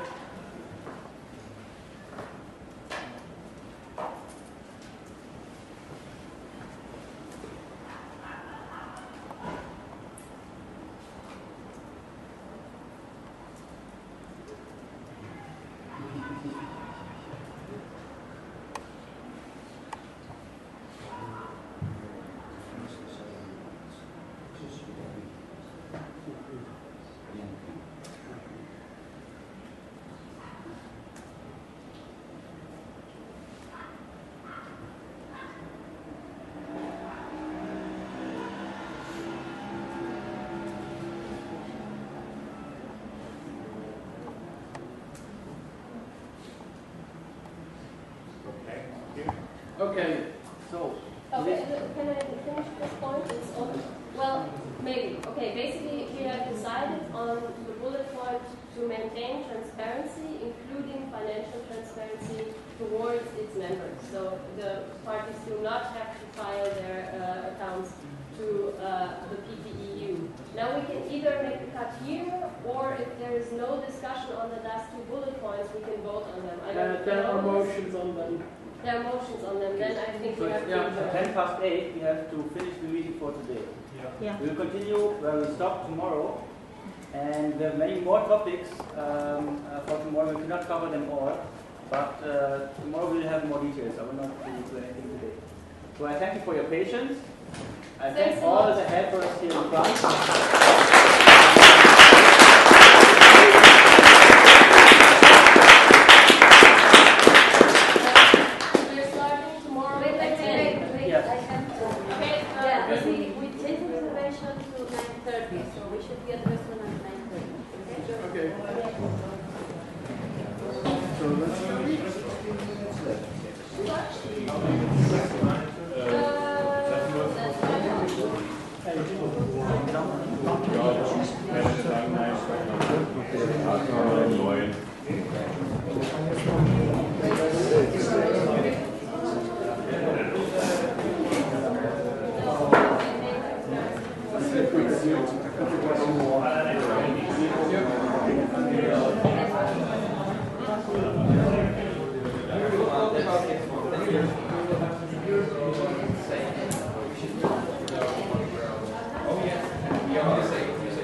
Can you hold it a little bit?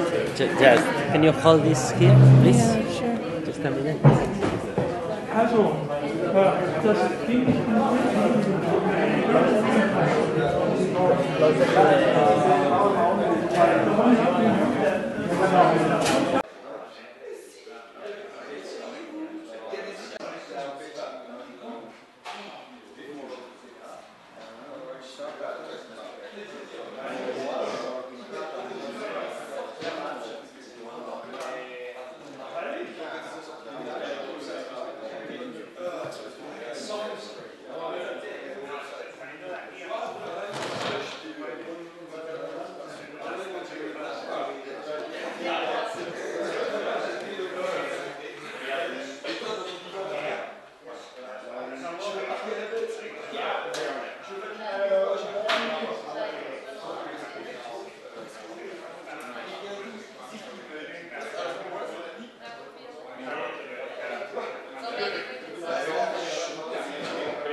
quiet. We'll do it live.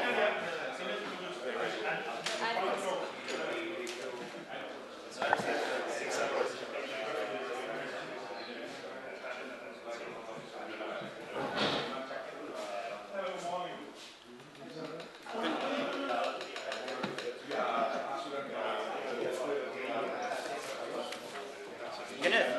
Kenneth, you have the motions here. Yes, we want to present some motions.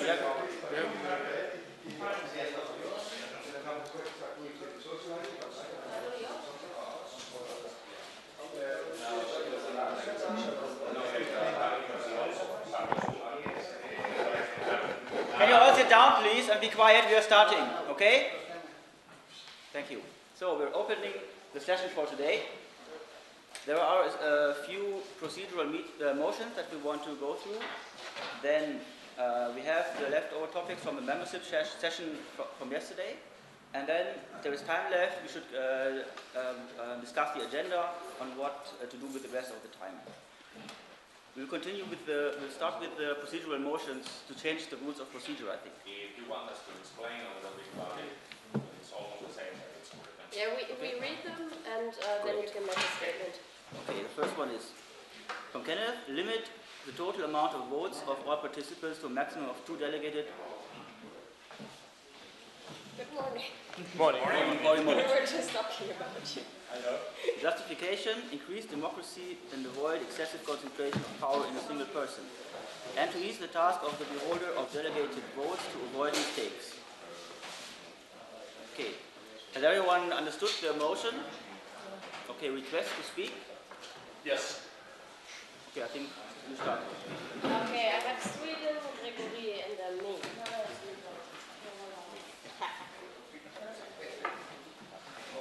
Me. Mark, please. Yes, I'm just waiting until I get the attention that I so desperately long for.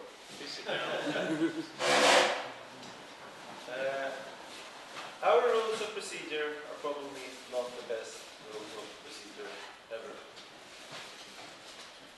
But changing the rules in the middle of a meeting because of the effect of how they play out is sort of like changing the rules in a game in the middle of the game just because you don't like the fact that someone is about to win. You know, it seems to make sense, but it's actually morally wrong. So if you do it, you're actually lesser beings than if you don't do it. Of course, that's all up to you. I don't want to imply anything. But if you want to change the rules, normally you do it in between events. You suck it up, you live with the bad rules, for next time you change them, so that the rules are clear in advance. If we want a society of justice, we have to follow the own principles. The rules are set in advance, then we abide with the rules, afterwards we can change them. We don't change them midway. That is not how it's done. And I hope we can be better than that. Thank you.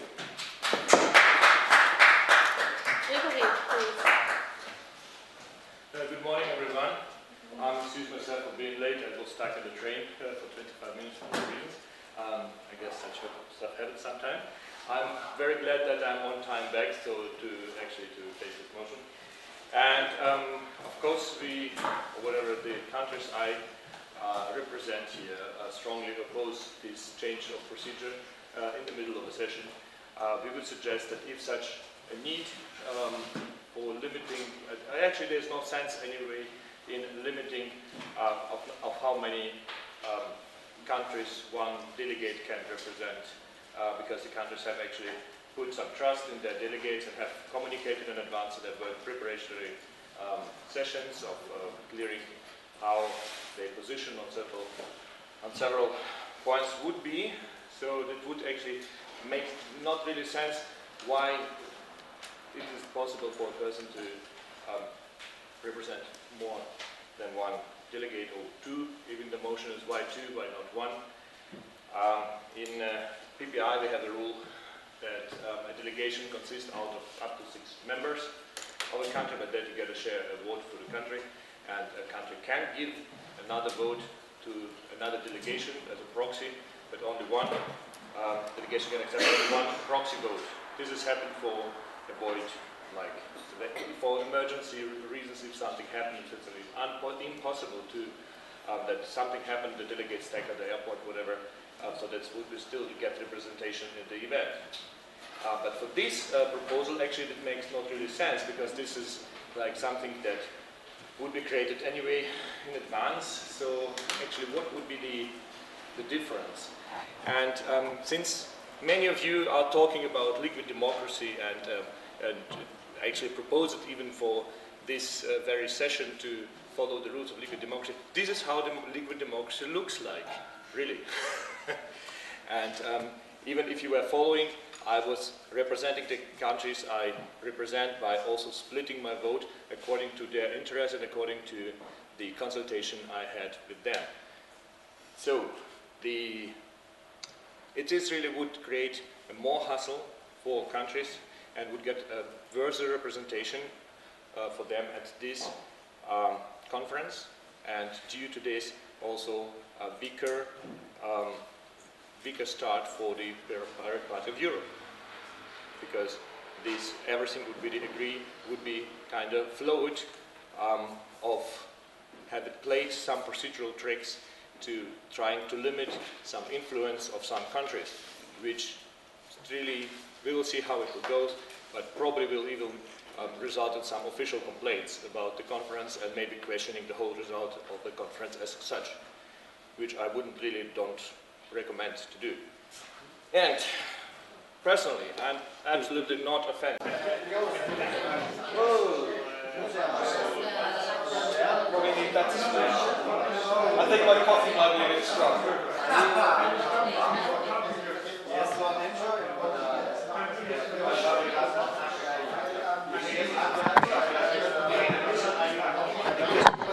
Check, check.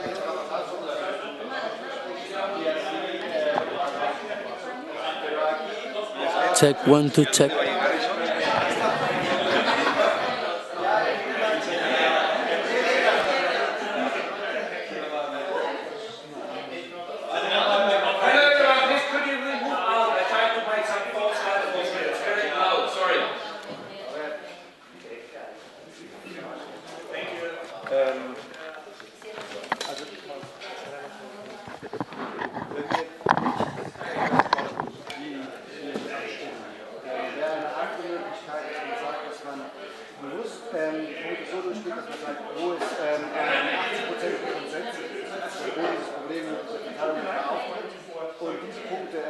But maybe like this PPU can have more tasks. That would overlap with the API, it would give us more workload and it would take resources. Requirements, it can be funny, but it can be a mess in the press. Yes, even if I am totally agree with Samir, there is a rule in marketing, the first rule that say never talk about your competitor. So if we talk about them, probably we give them importance. So my opinion is to avoid this issue, even if we all totally agree with this. And cannot have an excessive list at all, so I wouldn't start with it. Okay, we only have 1.5 hours left, so I would ask you to please keep your remarks. Yes. Okay. Well, the thing is, I've been doing what Gregory has been doing for quite some while. So I know things. If I would say them out loud, they might even be criminal allegations. That's not why I'm doing it. And you're making jokes about evil Greens. Well, honestly, actually, I like most Greens. But I do know that there is Greens who absolutely do not have the best intentions with us. And I know that they already have done really, really nasty stuff to some pirates. And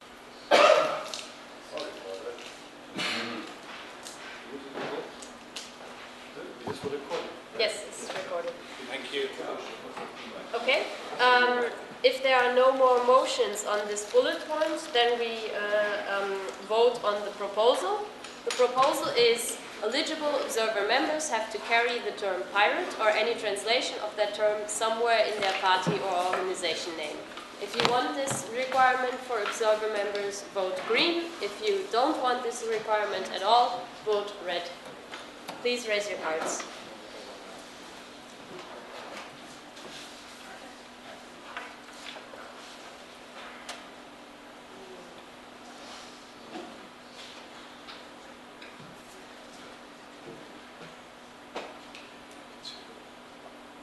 Two green,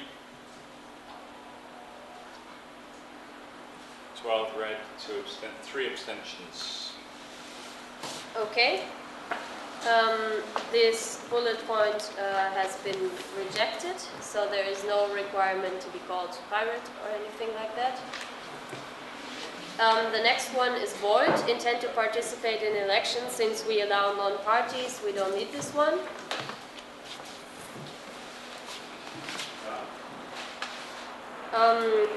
The next bullet point is observer members have to maintain a democratic political base and a democratic internal structure. Would anybody like to comment on this? Yeah, Catalonia. I would present Could you please discontinue your private discussions? amendment. Yeah. Okay, Catalonia. We have transparency as a requisite for being an ordinary member. So maybe we should extend it here as well. So not only internally democratic, but also transparent to its members. Okay, I think you should prepare a motion to add a bullet point, but we can vote on this bullet point separately. Would anybody else like to comment on this bullet point? UK? Yeah, well, I guess there'd be some organisations that are heavily aligned with us that we would want as observer members, but are then meritocratic or such that, you know, they don't have a democracy. Please keep the cards raised high.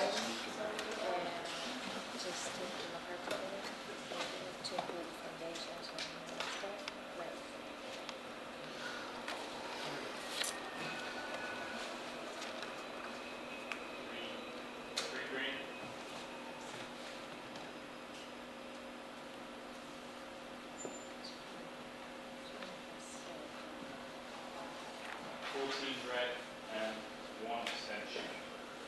Okay. This one has been rejected. Please raise your card again if you would like to have your vote recorded.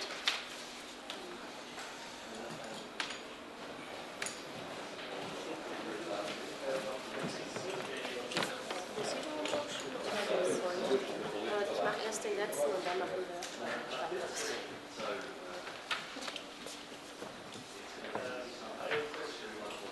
Okay, 1 second. The observers have to be accepted by the council. Yes. Is in another issue. Every member has to be accepted by to not have founding observer members. So basically, we found the organization just with regular members, and then an observer member or any association can apply, and then the council votes yes or no. All the votes have been recorded. We have one. Ok. Bueno, fem el break i ja està. Ens assegurem que queda estable. ¿Cuánto tiempo tenemos? 5 minutitos. O sea, para Para un cigarro. cigarro. Yo cada 15 minutos menos.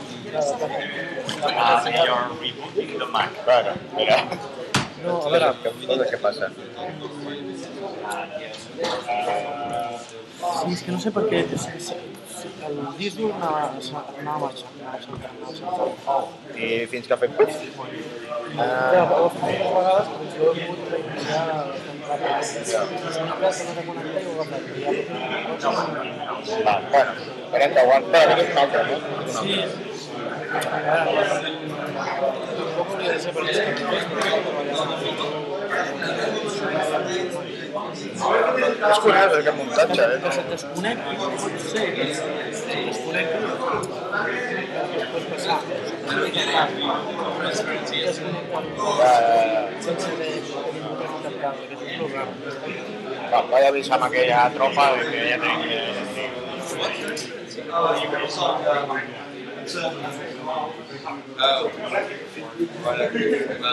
We got rid of all of the. I'm sorry for it, really. So your laptop is original. Jeez.